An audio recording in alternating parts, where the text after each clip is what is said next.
भाइयों और बहनों, सुप्रभात। प्रबोधन मंच पार्ले के एक और सत्र में आपका सहर्ष स्वागत है। एक महीने पूर्व 10 नवंबर को सम्माननीय भूतपूर्व राज्यपाल श्री पद्मनाभ आचार्य जी को सद्गति प्राप्त हुई। पूर्वांचल राज्यों में मणिपुर, मेघालय, मिजोरम, नागालैंड और अरुणाचल प्रदेश के राज्यपाल का कार्यभाग उन्होंने संभाला था। अभाविप के राष्ट्रीय अध्यक्ष और उसके विस्तार के शिल्पकार पद्मनाभ जी का मार्गदर्शन प्रबोधन मंच को हमेशा मिला। 93 की उम्र में भी वो हमारे कार्यक्रमों में आते थे। ईश्वर उनकी आत्मा को शांति दे। उनकी याद में 1 मिनट शांततापूर्ण हम सब खड़े होकर उनको श्रद्धांजलि देंगे। एक तरफ मौसम में थोड़ी ठंडक आ रही है और दूसरी तरफ वातावरण में चुनावी गर्मी बढ़ती जा रही है, और ऐसे उतार चढ़ाव में विचलित न होने वाले हमारे आज के वक्ता अभिवक्ता विष्णु शंकर जैन जी, एडवोकेट विष्णु जी, विले पार्ले में आपका हार्दिक स्वागत। प्रबोधन मंच की परंपरानुसार मैं मदन वाजपेयी जी को अनुरोध करता हूं कि शाल, श्रीफल और किताब देकर उनका सम्मान करें।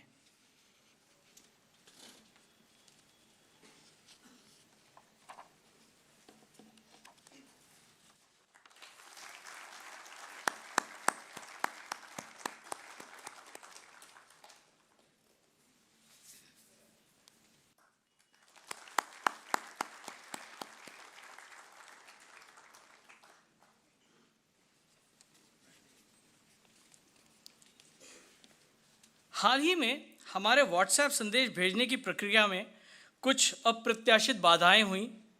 संदेश वक्त पे न मिलने के कारण होने वाली असुविधा के लिए हमें खेद है और हम शीघ्र ही इसका एक समस्या का समाधान निकालेंगे। आपसे एक अनुरोध है कि आप हमारा व्हाट्सएप क्रमांक अपने कॉन्टैक्ट्स में ज़रूर बचाएं।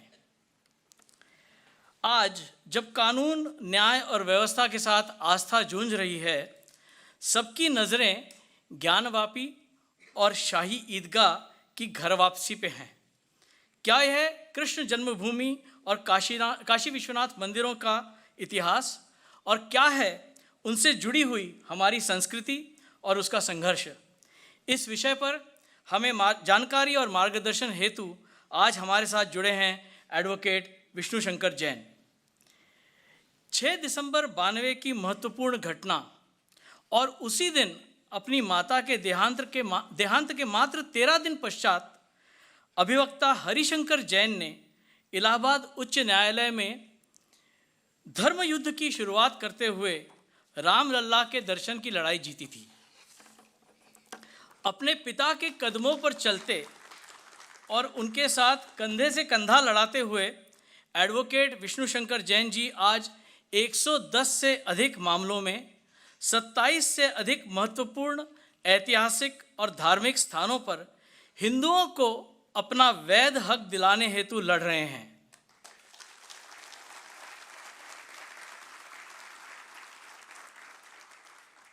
नब्बे के दशक में एक नारा उठा था, अयोध्या सिर्फ एक झांकी है, काशी मथुरा बाकी है। इस नारे को सही पैमाने से अंजाम आज देने वाले व्यक्ति हैं विष्णु शंकर जैन जी। जिरा और सवाल जवाब हमारे वक्ता के लिए स्वाभाविक हैं, अतः आप अपने सवाल हमारे स्वयंसेवकों को जरूर दें। उनके औचित्य, विविधता और संक्षिप्तता के अनुसार हम उन्हें उठाएंगे, लेकिन समय के अभाव पे सब सवाल पूछना आवश्यक या ज़रूरी या मुमकिन नहीं होगा। लेकिन बिना किसी झिझक के अपने सवाल देते रहिए और बिना किसी विलंब के आइए सुनते हैं व्यवस्था की चौखट पर आस्था, कहानी ज्ञानव्यापी और मथुरा की।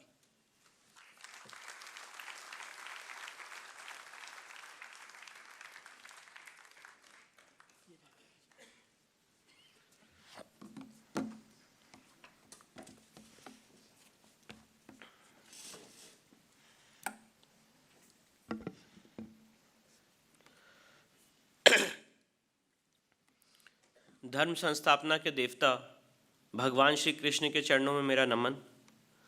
परात्पर गुरु डॉक्टर जयंत बालाजी आठवाले के चरणों में मेरा नमन। आज मैं दिल की गहराइयों से प्रबोधन मंच और सारे ऑर्गेनाइजर्स को बहुत धन्यवाद देना चाहता हूं कि उन्होंने मुझ जैसे युवा अधिवक्ता को एक अवसर दिया कि मैं यहां पे आऊं और आप लोगों के समक्ष अपनी बात रख सकूं। और यहां पे आए जितने लोग हैं, जो मेरे सीनियर हैं, मेरे अग्रज हैं, मेरे भाई हैं, मेरे बहन हैं, आप सबको मेरा प्रणाम कि आप लोग आज आए और इस बहुत ही एक गंभीर इम्पॉर्टेंट इशू पे आज हम लोग डिस्कशन और चर्चा करने जा रहे हैं। अपनी बात को शुरू करने से पहले मैं ये बताना चाहता हूँ कि आज जो मैं बातें आपके सामने रखने जा रहा हूँ उसमें मेरा फोकस बेसिकली ज्ञानव्यापी का केस हिंदू समाज की तरफ से कोर्ट में क्या है, हमारी क्या एविडेंसेस हैं, ज्ञानव्यापी और मथुरा हमारे लिए क्यों इतनी इम्पॉर्टेंट है, साथ ही साथ इस केस में वक्फ एक्ट 1995 और प्लेसेस ऑफ वर्शिप एक्ट 1991 किस तरह से अड़चन पैदा कर रहा है और क्या इस केस में कोर्ट के दौरान हियरिंग्स में हुआ, क्या क्या हमारी सक्सेस रही, कहाँ आज केस स्टैंड करता है। ये सारी बातें एक शॉर्ट में मैं आप लोगों के सामने इसको रखूँगा। और अपनी बात को शुरू करने से पहले मैं ये बात रखना चाहता हूँ आपके सामने कि ज्ञानव्यापी की लड़ाई और काशी मथुरा की लड़ाई, जब मेरा जन्म हुआ था तब उन नारों के बीच में मेरा जन्म हुआ। जब मैं नारे सुनता था अपने पिताजी और उनके सारे जो स्वयंसेवक साथी हैं, बच्चा बच्चा राम का, जन्मभूमि के काम का, सौगंध राम की खाते हैं, मंदिर वहीं बनाएंगे। आज इतने सालों की स्ट्रगल के बाद, उस पूरे समाज, हिंदू समाज की स्ट्रगल के बाद आज 22 जनवरी का वो दिन हम सब देखने जा रहे हैं जब राम मंदिर का भव्य इनॉग्रेशन होने जा रहा है। और आज इस मंच के माध्यम से मैं माननीय अशोक सिंघल साहब को श्रद्धांजलि देना चाहता हूं कि अगर आज वो शायद जीवित होते तो उनको बहुत खुशी होती।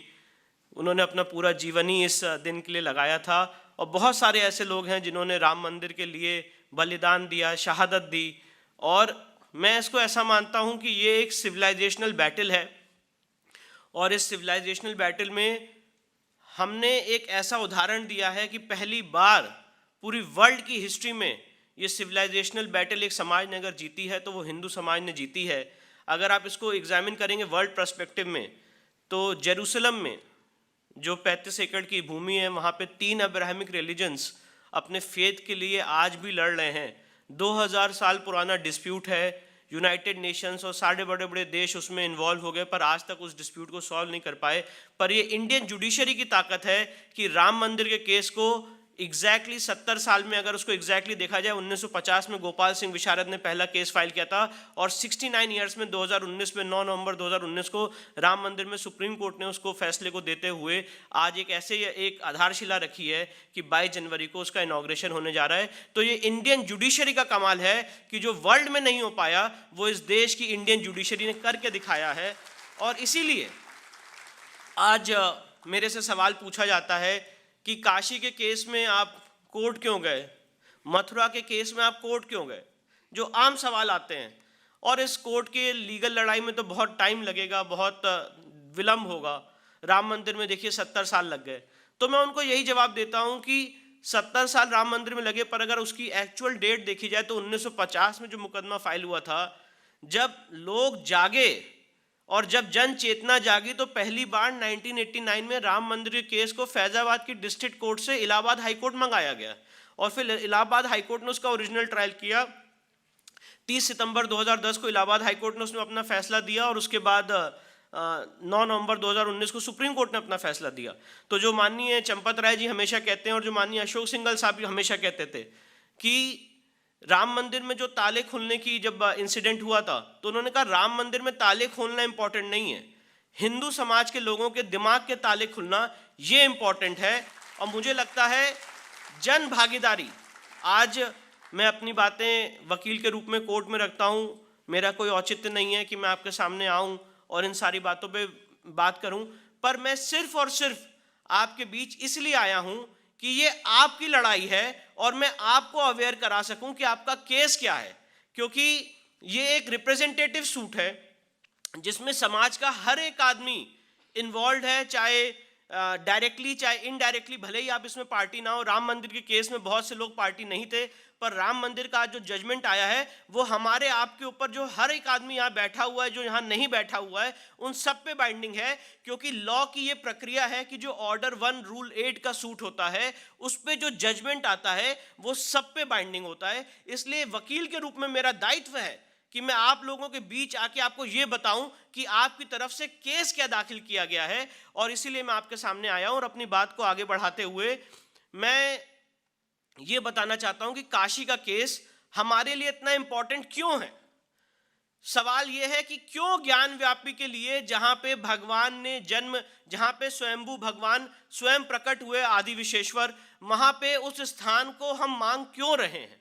अब तो वहां पे शिवलिंग हटा दिया गया है, जो एक पॉपुलर नैरेटिव है। उसके बाद उसी जगह पे उसको वापस रेस्टोर करने की कवायद क्यों कर रहे हैं।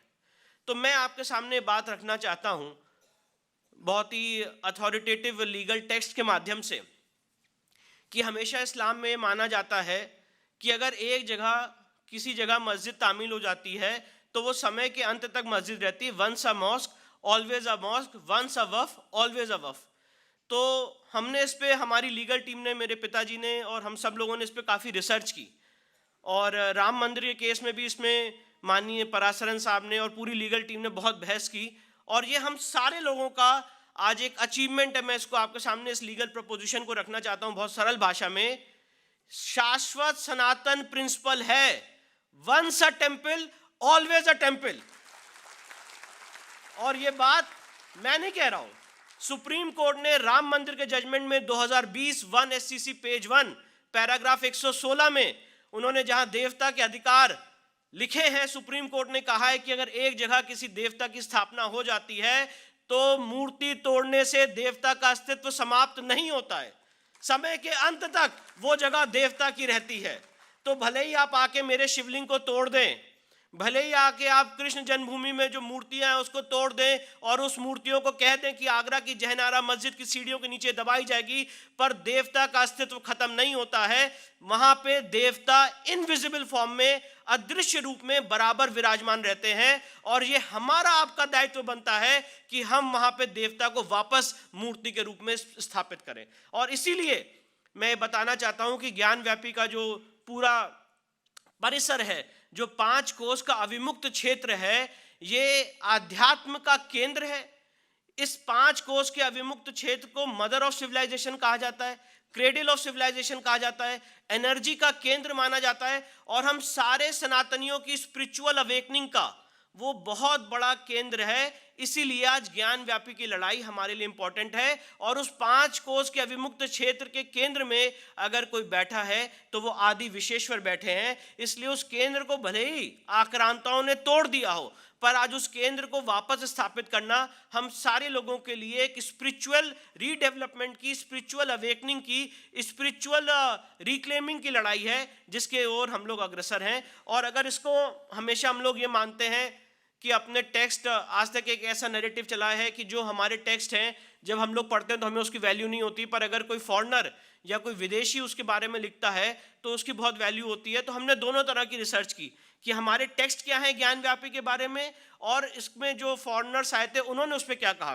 तो अगर मैं जेम्स प्रिंसेप को आपके सामने कोट करूं तो जेम्स प्रिंसेप ने अपनी किताब में लिखा है बनारस इलस्ट्रेटेड, और उसमें उन्होंने कोट किया है, and I quote him, The Vedas and Shastras all testify that Visheshwas is the first of the Devas, Kashi the first of the city, Ganga the first of the rivers, and charity the first of the virtue.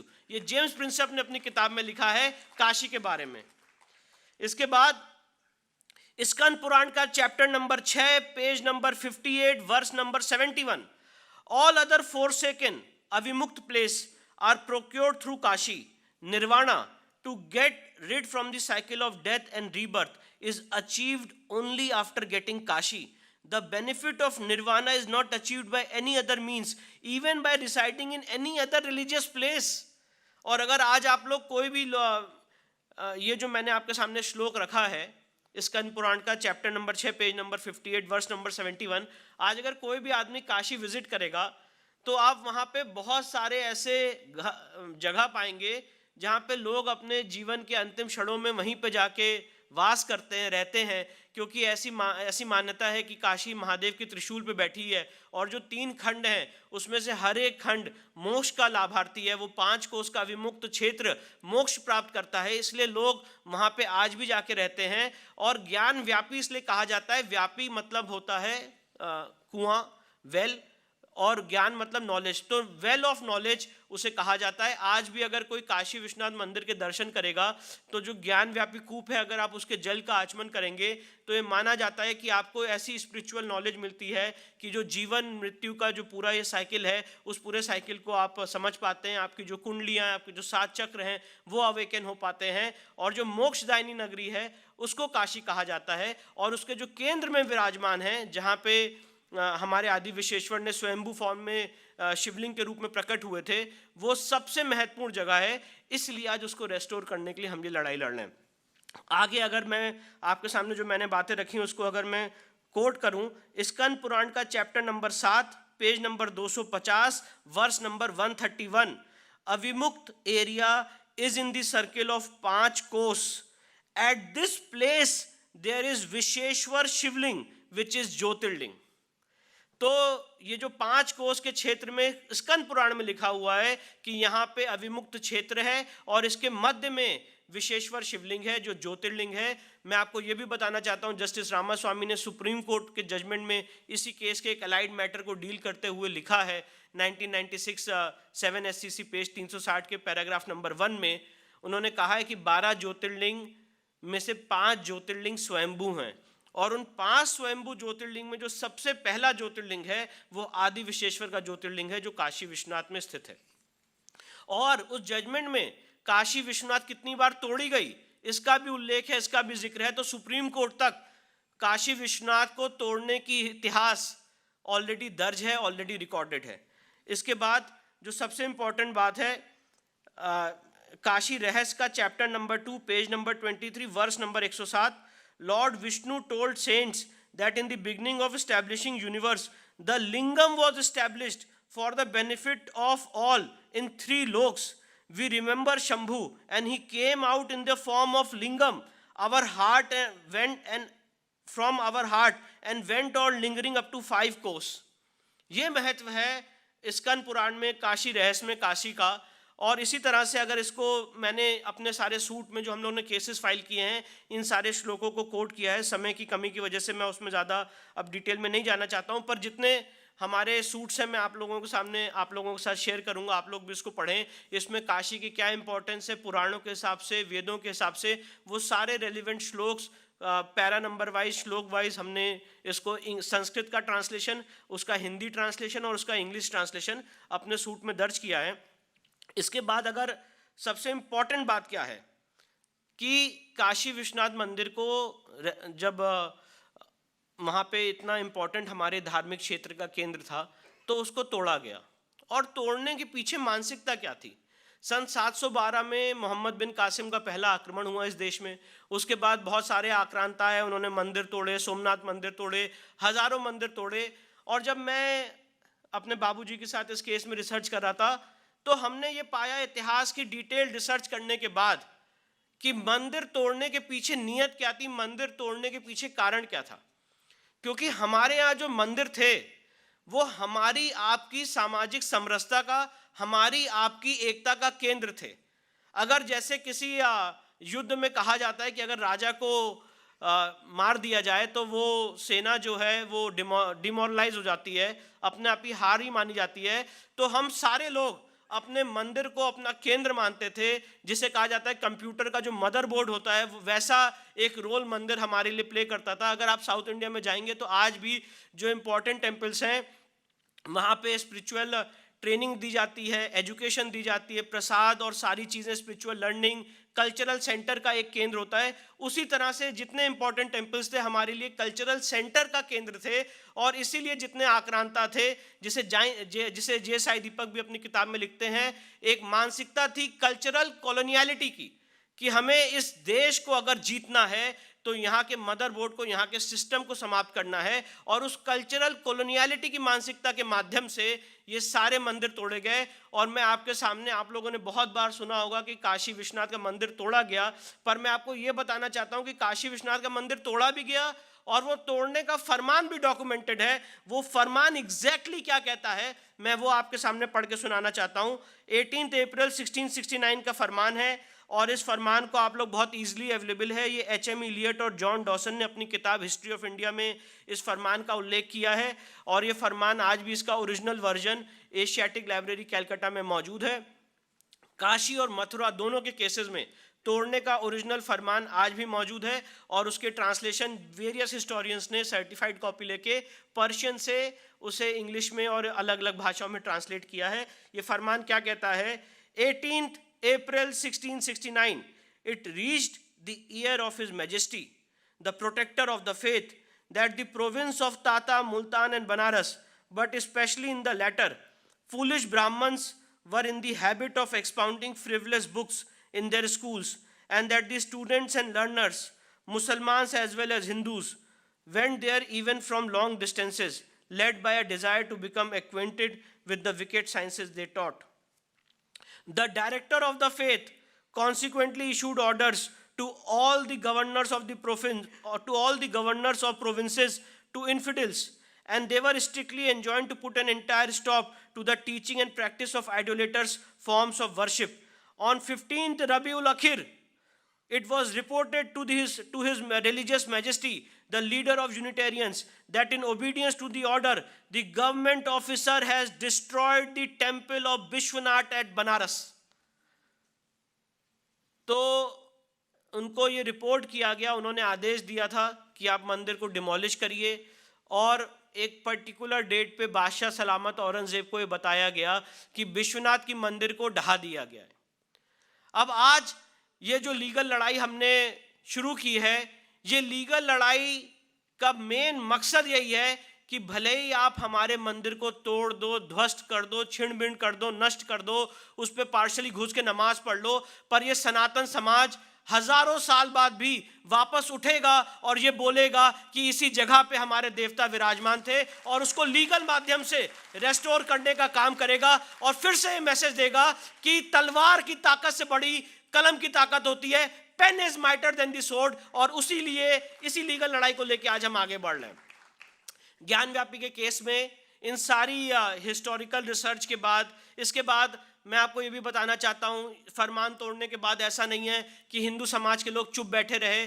जो A.S. अल्ट्रेकर है, उन्होंने अपनी किताब पे लिखा है कि मंदिर तोड़ने के बाद भी हिंदू समाज के लोग उस तथाकथित मस्जिद की चौखट पे, प्लिंथ पे पूजा करते रहे, ये मानते हुए कि हमारे आराध्य, हमारे ईश्वर अंदर हैं। और हमने कभी भी वहाँ पे अपनी पूजा पाठ, अपनी आस्था उस जगह पे, उस जो खसरा नंबर 9130 है, कभी भी हमने अपनी आस्था छोड़ी नहीं। बराबर मंदिर तोड़ने के बाद भी 1670 से लेके बराबर आज तक हिंदू समाज के लोग आज भी इस तथाकथित सेकुलर और कॉन्स्टिट्यूशनल इंडिया में आज भी हिंदू समाज के लोग वहाँ पे चौखट पे, प्लिंथ पे पूजा कर रहे हैं, ये मान के कि हमारे आराध्य, हमारे ईश्वर अंदर है। और एक दिन ऐसा आएगा जब इस पूरी सिविलाइजेशन के साथ न्याय होगा। इसके बाद A.S. अल्ट्रेकर के बाद और भी राणा P.B. सिंह की जो हिस्टोरियंस हैं, उनकी हमने रिसर्च की और एक केस फाइल हुआ। मैं आपको बड़ा इंटरेस्टिंग बात बताना चाहता हूँ। दीन मोहम्मद के माध्यम से एक केस फाइल हुआ। दीन मोहम्मद वहाँ के एक लोकल मुस्लिम समाज के आते थे और उन्होंने कहा कि ये काशी विश्वनाथ जो पूरा परिसर है, जहाँ पे मंदिर है, इसको वक्फ घोषित कर दिया जाए।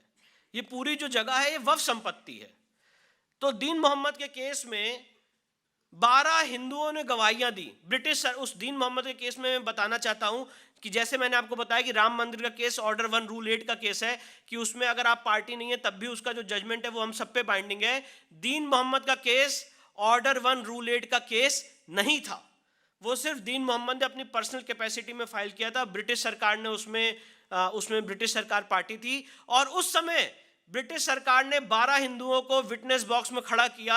उन 12 हिंदुओं ने स्पष्ट रूप से गवाही दी कि मंदिर तोड़ने के बाद भी इस तथाकथित मस्जिद परिसर के अंदर हम अलग अलग जगहों पे पूजा पाठ करते चले आ रहे हैं। इस तथाकथित मस्जिद की वेस्टर्न साइड पे जो आज आपको दिख रहा है, ये एक तरह से मैं कहूँगा ये 3 गुम्बद जो हैं ये वेस्टर्न वॉल के ऊपर खड़े हुए हैं। इन 3 गुम्बद के पीछे माँ श्रृंगार गौरी का विग्रह है, उसकी हिंदू समाज पूजा कर रहा था। ऐसी लोगों ने गवाहियाँ दी, माँ लॉर्ड गणेश की, हनुमान जी की, इनविजिबल देवता जो मैंने आपको बताया, जब शिवलिंग तोड़ दिया जाता है तो वहाँ इनविजिबल देवता की पूजा की जाती है। इन सारे लोगों की, इन सारे अलग अलग विग्रहों की वहाँ पे हिंदू समाज के लोग पूजा कर रहे थे। ऐसा 12 लोगों ने गवाहियाँ दी। और दीन मोहम्मद के केस में, इसको जब मैं वफ पे आऊँगा तो और डील करूँगा, दीन मोहम्मद के केस पे सवाल पूछा गया उस समय के जज द्वारा कि ये बताइए, इसको औरंगजेब ने अगर यहाँ पे मस्जिद तामील की है तो इस्लामिक लॉ के हिसाब से अगर आपको किसी जगह मस्जिद बनानी है तो उसको एक वैलिड वफ होना बहुत ज़रूरी है। तो क्या औरंगजेब ने यहाँ कोई वफ की? और वैलिड वफ होने के लिए ये बहुत ज़रूरी है कि वो एक मुस्लिम द्वारा उसकी सेल्फ अक्वायर्ड संपत्ति हो, अपने जीवन काल में जो उसने अर्जित की हो। आपको मैं बता के ये बताना चाहता हूँ कि दीन मोहम्मद के केस में जो मुस्लिम समाज है और अंजुमन इंतजामिया जितने लोग हैं, औरंगजेब द्वारा कोई भी वफ डीड नहीं दिखा पाए कि औरंगजेब ने यहाँ पे कोई वफ डीड की है। और दीन मोहम्मद के केस में उस समय की कोर्ट ने लिखा कि जो यहाँ पे राजाओं ने कर दिया है वो ठीक ही है और उसमें हम ज़्यादा उसको रेक्टिफाई नहीं कर सकते। जब यही डिबेट राम मंदिर के केस में उठी, जिसमें मेरे सीनियर हरिशंकर जैन साहब और पराशरन साहब ने मूल मुद्दा उठाया कि जो इतिहास में तलवारों की नोक पे किया गया है, इस ऐतिहासिक गलतियों को कैसे सुधारा जाएगा, तो सुप्रीम कोर्ट ने राम मंदिर के केस में ये होल्ड किया कि ऐतिहासिक गलतियां इस देश का जो सॉवरन है, इस देश का जो संप्रभु है, वो सुधार सकता है। और मैं इसीलिए हम लोग जुडिशरी के सामने गए हैं, क्योंकि judiciary is also exercising the sovereign functions under the constitution. और दीन मोहम्मद के जजमेंट के दौरान मैं आपको बताना चाहता हूं कि जब काशी विश्वनाथ का केस हियरिंग पे चल रहा था तो हमने साक्षात देखा और ये आध्यात्मिक अनुभव किया कि कैसे महादेव विराजमान हो जाते हैं। जो उस समय के वकील थे अंजुमन इंतजामिया के मिस्टर यादव, उन्होंने बहुत कोशिश की कोर्ट को गुमराह करने की और बोला कि ये केस फ्रिवलेस है, इसको डस्टबिन में फेंक देना चाहिए, इसको थ्रो कर दीजिए। उन्होंने कहा कि साहब मैं आपको दीन मोहम्मद का जजमेंट दिखाना चाहता हूं जिसमें दीन मोहम्मद में इनके खिलाफ फाइंडिंग दी गई है। तो जज साहब ने कहा हाँ पढ़िए। और कैसे महादेव किसी के कृपाल पे बैठ जाते हैं उसको हमने स्वयं देखा। अभयनाथ यादव ने दीन मोहम्मद का केस खोला, उन्होंने सीधे पैरा 40 पढ़ा और पैरा 40 में लिखा हुआ था कि ये वफ संपत्ति नहीं है, इसे वैलिड वफ नहीं किया गया है। तो जज साहब ने कहा कि भैया ये तो आप अपने खिलाफ बात कर रहे हैं, थोड़े ऐसे पैरा पढ़िए जो आपके फेवर में है। तो इसी तरह से हमने बेसिकली ये केस फाइल किया कि इस पूरे क्षेत्र में जो खसरा नंबर जो आज बैरिकेडिंग के अंदर ज़मीन है, ये मैं आपको बताना चाहता हूँ बहुत ही क्लैरिटी से कि ये बैरिकेडिंग पहले नहीं लगाई गई थी। राम मंदिर 6 दिसंबर 1992 की घटना के बाद उस समय की तत्काल यूपी गवर्नमेंट की, जिसके chief minister mister Mulayam Singh Yadav थे, उन्होंने वहाँ पे ये बैरिकेडिंग लगाई। और इस फैक्ट को प्लीज़ नोट कर लीजिए, अप्रिशिएट कर लीजिए और अपने मन मस्तिष्क में भर लीजिए कि उस तथाकथित मस्जिद परिसर के नीचे जो आज अगर आप किसी ने अगर यहाँ पे काशी विश्वनाथ के दर्शन किए हों तो नंदी के ठीक सामने व्यास परिवार का तहखाना है। उस व्यास परिवार के तहखाने में व्यास परिवार उनकी वंशावली चली आ रही, पिछले हजारों साल से पूजा करते चले आ रहा है।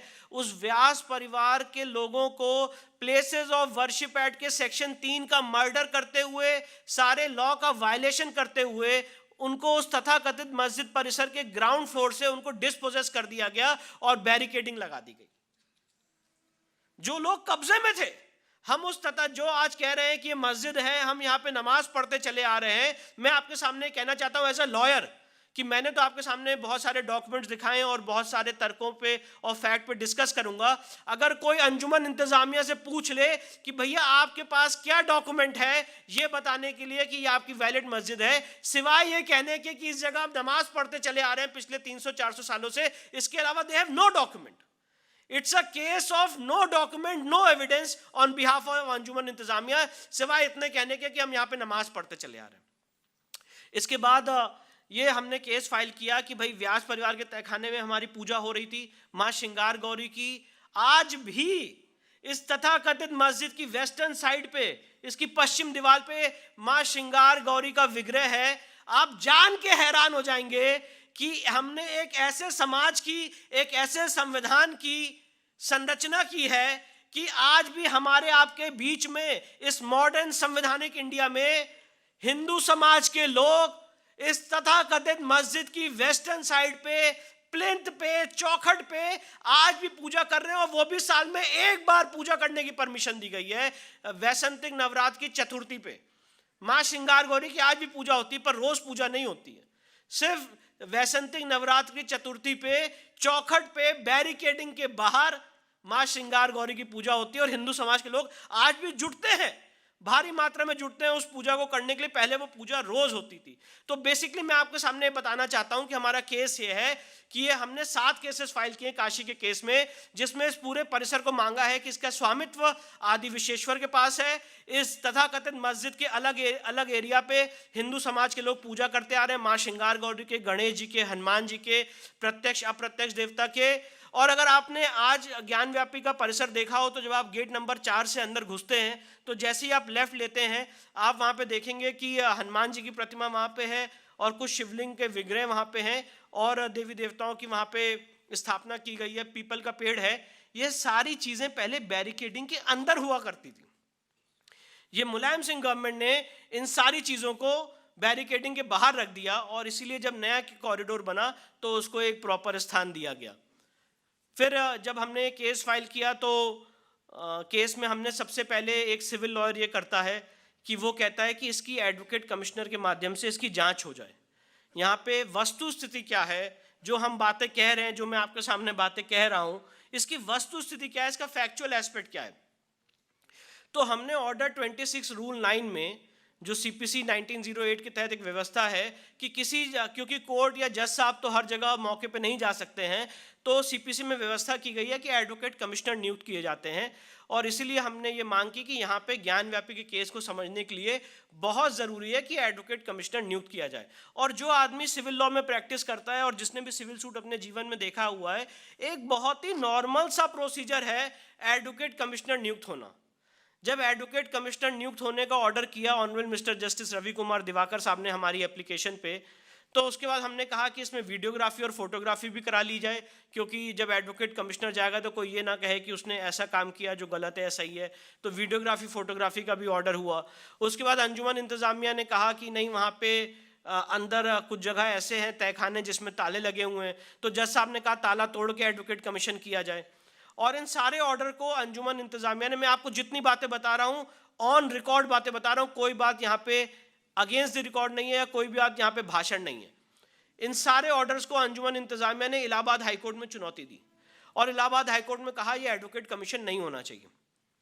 21 अप्रैल 2022 को इलाहाबाद हाईकोर्ट ने उनकी पिटीशन रिजेक्ट कर दी और कहा कि नहीं, ये एडवोकेट कमीशन होना चाहिए, इसमें आपको कोई प्रेजुडिस नहीं हो रहा है। इसके बाद 6 और 7 मई 2022 को ऑनरेबल सिविल जज सीनियर डिवीजन वाराणसी ने 2 दिन निर्धारित किए थे, जब सुबह 10 बजे से लेकर शाम के 5 बजे तक ये एडवोकेट कमीशन का सर्वे होने वाला था। अंजुमन इंतजामिया के जो सेक्रेटरी हैं उन्होंने एक कॉल दी कि हम ये सर्वे नहीं होने देंगे, और अलग अलग भड़काऊ भाषण दिए गए। उसका नतीजा ये हुआ कि 6 और 7 मई के दिन भारी मात्रा में मुस्लिम समाज के लोग मैदागिन चौराहे से गेट नंबर 4 के बीच मौजूद थे। भारी मात्रा में, अगर मैं उसको कहूँ, अगर उसका एक आकलन करूँ तो करीब 50 से 60 हज़ार लोग उस दिन सड़कों पे वहाँ पे मौजूद थे। और जो बातें मैं आपके सामने रखने जा रहा हूँ, इन सारी बातों में मैं का भाव नहीं है, इन सारी बातों में ये भाव ढूंढिएगा कि अगर सनातन समाज के लोग एकजुट हो जाएं और अगर अपने कॉज के लिए कमिटेड हों तो उसमें डेफिनेटली रिजल्ट्स मिलते हैं। उसका जीता जागता उदाहरण है, मुझे याद है कि मैं 5 मई को अपने पिताजी और परिवार के साथ बांके बिहारी के दर्शन कर रहा था, और उसके बाद हमें यहाँ काशी के कमीशन में जाना था। हम लोग 5 तारीख को कमीशन में पहुँचे, हमने मीटिंग की, और 6 तारीख को जब अपने होटल से हम कमीशन के लिए, और सारे कमीशन की जो टीम है, और किस तरह से लॉ का मर्डर किया जाता है देखिए, जब हम गेट नंबर 4 पहुँच रहे थे तो सिर्फ और सिर्फ वहाँ पे मुस्लिम समाज के लोग मौजूद थे। और मैंने अपने, और ऐसी स्थिति थी कि आप पूरे, मतलब एक्चुअली वर्चुअली एडवोकेट कमीशन की जो टीम थी उनकी कोशिश ये थी कि ये टीम गेट नंबर 4 तक ना पहुंच पाए। और तब मैंने जब मैं गाड़ी में बैठा हुआ था तो मैंने अपने पिताजी से कहा कि कैसे हम लोग यहाँ से गाड़ी भी जा पाएगी गेट नंबर 4 तक। तो मेरे पिताजी ने मुझसे एक बात कही, जो अस्थमा के पेशेंट है, 70 साल के बुजुर्ग हैं, उन्होंने मुझसे कहा कि विष्णु आगे बढ़ते रहो, अगर वहाँ पहुँचेंगे तब भी महादेव मिलेंगे, और अगर नहीं पहुँचेंगे तब भी आज महादेव मिलेंगे, पर हम पलट के वापस नहीं जाएंगे। निहत्ते एडवोकेट कमिश्नर की वो टीम गेट नंबर 4 तक पहुंची, महादेव का आशीर्वाद था, एक खरोच भी नहीं आई। गेट नंबर 4 में अंदर पहुंचे। 6 और 7 मई को कमीशन किया गया, सिर्फ बाहरी एरिया का बैरिकेडिंग के बाहर, और 7 मई को अंजुमन इंतजामिया ने एक दरखास्त लगा दी कोर्ट में कि जो एडवोकेट कमिश्नर है ये बायस्ड है। तो हम लोगों ने कहा कि अभी तो बाहर के एरिया का सर्वे हुआ है, और जो सर्वे हुआ है उसकी रिकॉर्डिंग भी हो रही है, इसमें बायसनेस की कहां से बात आती है। 8 तारीख को उन्होंने एप्लीकेशन लगाई। 12 तारीख को honourable mister justice Ravi Kumar Diwakar ने कहा कि हम 3 और एडवोकेट कमिश्नर नियुक्त कर रहे हैं, और इस पूरे परिसर का कमीशन करके 14, 15 और 16 मई को 3 दिन निर्धारित किए कि इस पूरे परिसर का कमीशन करके आप रिपोर्ट सौंपिए। 14 तारीख को एडवोकेट कमिश्नर किया गया, जिस दिन हम बैरिकेडिंग के अंदर गए पहली बार, और बैरिकेडिंग के अंदर गए तो जो पूरी वेस्टर्न वॉल है इस तथाकथित मस्जिद की, ये चीख के कह रही है कि एक हिंदू मंदिर का परिसर है। जो 3 गुम्बद हैं उसके नीचे हिंदू मंदिर के कटे हुए शिखर रखे हुए हैं। इस तथाकथित जो तहखाना था, जो अंजुमन इंतजामिया के कब्जे में था, एजाज भाई के, उस जब तहखाने को खोला गया तो उसमें संस्कृत के श्लोक मिले, हिंदू मंदिर के पिलर मिले, और जिस तरह से एक किसी मंदिर के अंदर देवता की मूर्तियां विराजमान होती हैं, ऐसा स्पष्ट रूप से समझ में आया कि वहाँ पे देवता की मूर्तियां छहनी हथौड़ी से तोड़ी गई हैं, घंटियां मिली, और जो व्यास जी का तहखाना था उसमें कटी हुई मूर्तियां मिली, खंबे मिले, बहुत सारे विग्रह मिले। और इसके बाद जो 3 गुम्बद हैं, जब हम मस्जिद के अंदर गए, जो फर्स्ट फ्लोर पे है, उस मस्जिद के अंदर अलग अलग जगह ज्ञान व्यापी का कैलेंडर बना हुआ था। मस्जिद के अंदर कैलेंडर है, ज्ञान व्यापी मस्जिद। ज्ञान व्यापी नाम का कोई शब्द नहीं है इस्लाम में, पर कैलेंडर था ज्ञान व्यापी मस्जिद। तो जब बहुत जगह कैलेंडर लगे हो तो हम लोग को डाउट हुआ कि ये हर जगह कैलेंडर क्यों चिपका रखे। जब उस कैलेंडर को उठा के देखा गया तो उसके अंदर से ओम के साइन मिले, त्रिशूल मिला, डमरू मिला, ये सारे सिंबल उसमें मिले। उसको छुपाने के लिए उसके ऊपर कैलेंडर लगाया गया था। भारी मात्रा में इस तथाकथित मस्जिद के अंदर, मेरी आंखों से उस चीज को आप देखने की कोशिश करिए, भारी मात्रा में इस तथाकथित मस्जिद के अंदर ऐसी पेंटिंग की गई कि जो हिंदू मंदिर का ओरिजिनल कैरेक्टर है उसको छुपाया जा सके। और जिस तरह से किसी मंदिर में सब श्राइन्स को रखने के लिए, देवता को रखने के लिए एक खांचे बनाए जाते हैं, वैसे खांचे मिले जिसमें देवता का अस्तित्व नहीं था, मूर्तियां नहीं थी, पर वो खांचे आज भी मौजूद थे। और इस तथाकथित सेंट्रल डोम के नीचे धप-धप की आवाज आई। जैसे अगर मैं यहाँ पे, अगर मैं ऐसे मारूं तो जो आवाज आ रही है, इस तरह की आवाज वहां पे उस सेंट्रल डोम के नीचे आई। और ये जो कमीशन था इसका स्कोप बहुत ही लिमिटेड था कि आप वस्तु स्थिति ढूंढ के एग्जैक्ट आप कोर्ट को बताएंगे। इसके बाद 15 तारीख को जब कमीशन हुआ तो जो वजू टैंक है जो फर्स्ट फ्लोर पे है, जिसके बगल में एक कुआं और है, वहाँ पे मैंने देखा कि उस वजू टैंक में खूब पानी भरा हुआ था, और बीच में एक गोल कलर का एक आकृति बनी हुई थी, एक गोल कलर की दीवार बनी हुई थी। तो मैंने एडवोकेट कमिश्नर से कहा कि इस पानी को कम किया जाए और हमें वहाँ पे भी कमीशन करना है। तो जैसे किसी चोर की चोरी पकड़ ली जाती है, पूरे अंजुमन इंतजामिया वाले आ गए, नहीं नहीं नहीं नहीं, यहाँ कमीशन नहीं होगा। तो मुझे लगा कि जैसे मैंने किसी आदमी की दुखती रग पे हाथ रख दिया है, कुछ है यहाँ पे। तो मैंने कहा कि नहीं, यहाँ पे कमीशन होना चाहिए, ये कोर्ट के ऑर्डर का पार्ट है, पूरे परिसर का कमीशन करने का ऑर्डर दिया गया। आप इमेजिन करिए, अंजुमन इंतजामिया ने कहा यहाँ पे कमीशन नहीं हो सकता है इस वजू टैंक का, यहाँ पे अंदर मछलियाँ हैं, मछलियाँ मर जाएंगी, बहुत बड़ी समस्या क्रिएट कर दी। यूपी गवर्नमेंट ने स्पेशल ऑक्सीजन मंगाई कि यहाँ पे मछलियाँ ना मरे, पानी 2 फीट कम किया गया। 16 मई सोमवार का दिन था, बुद्ध पूर्णिमा का दिन था, आज भी मुझे याद है।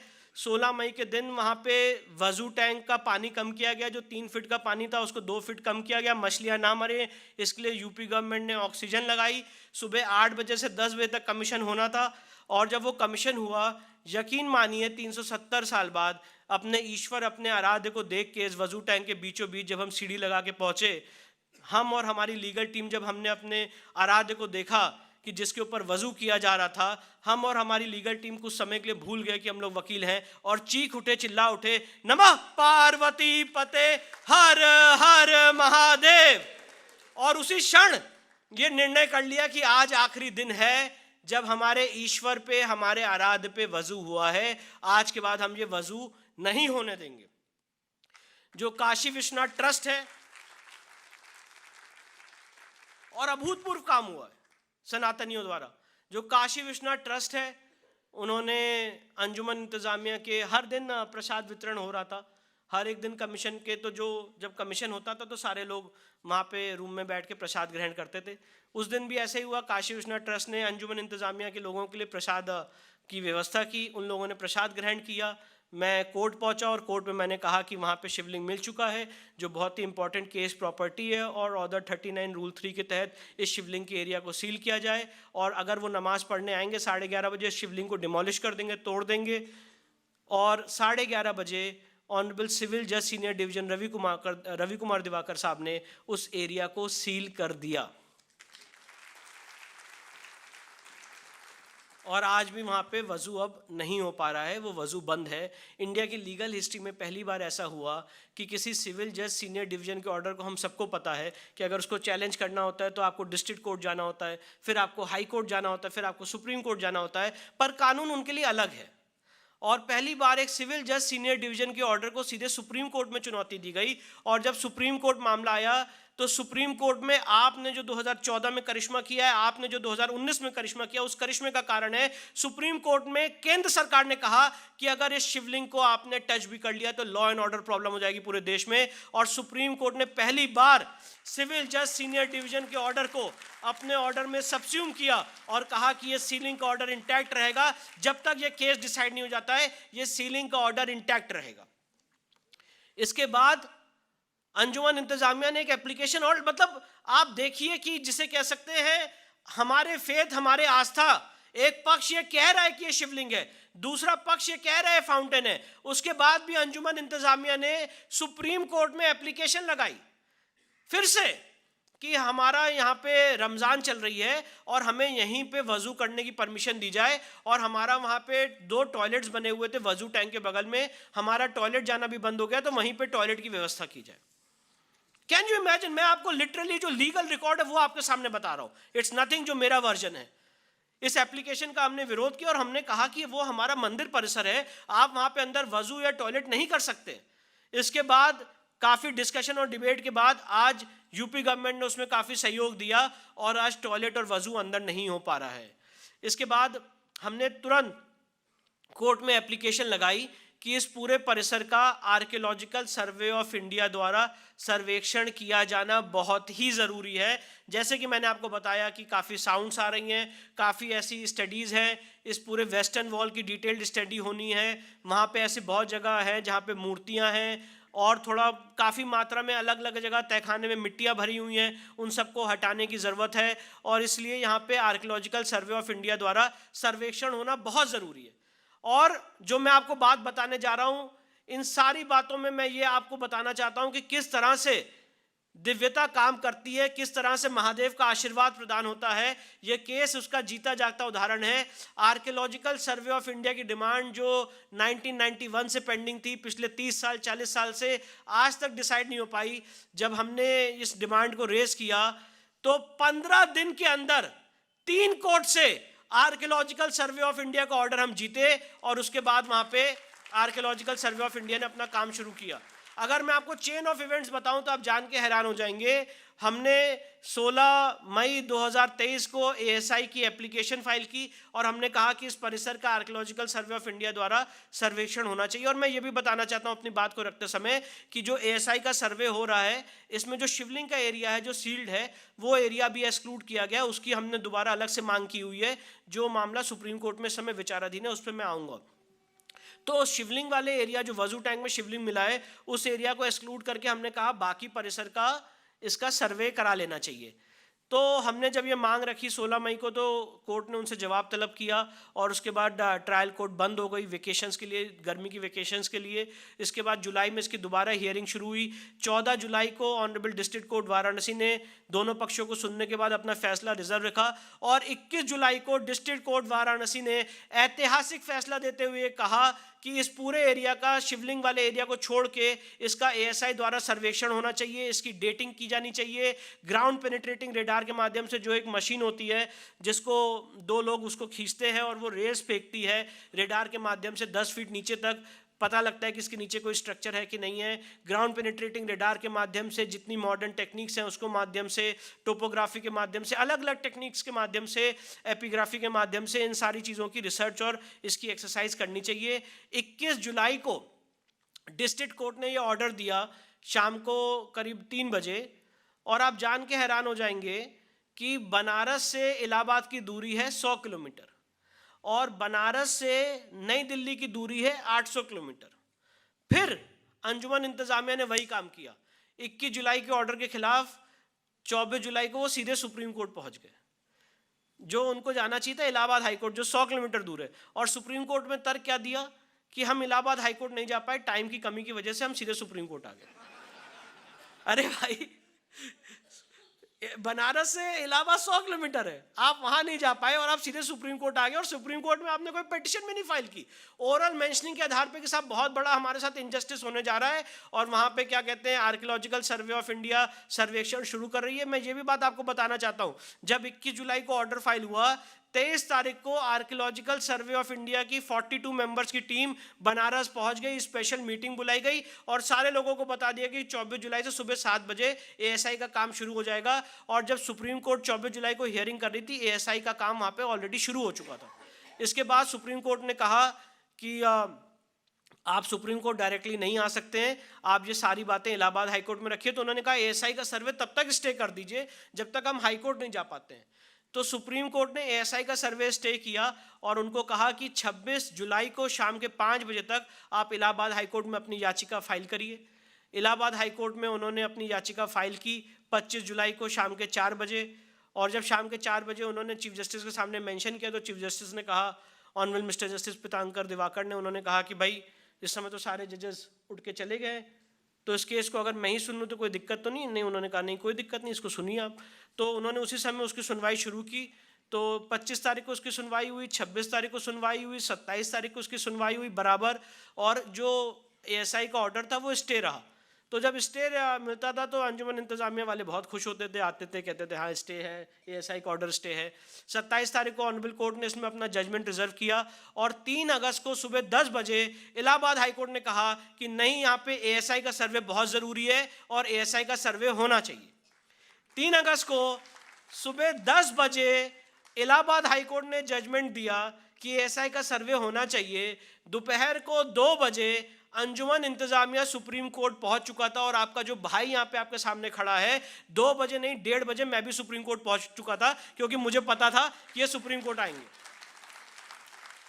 दोपहर के 2 बजे से लेके रात के 10 बजे तक अंजुमन इंतजामिया और उनकी पूरी लीगल टीम वहां पे बैठी रही, और ये मांग थी चीफ जस्टिस साहब से कि आज ही अर्जेंट कोर्ट खुलवा के रात में इसकी हियरिंग की जाए, क्योंकि एएसआई का सर्वे शुरू हो चुका है और वहां पे बहुत बड़ी इनजस्टिस हो जाएगी।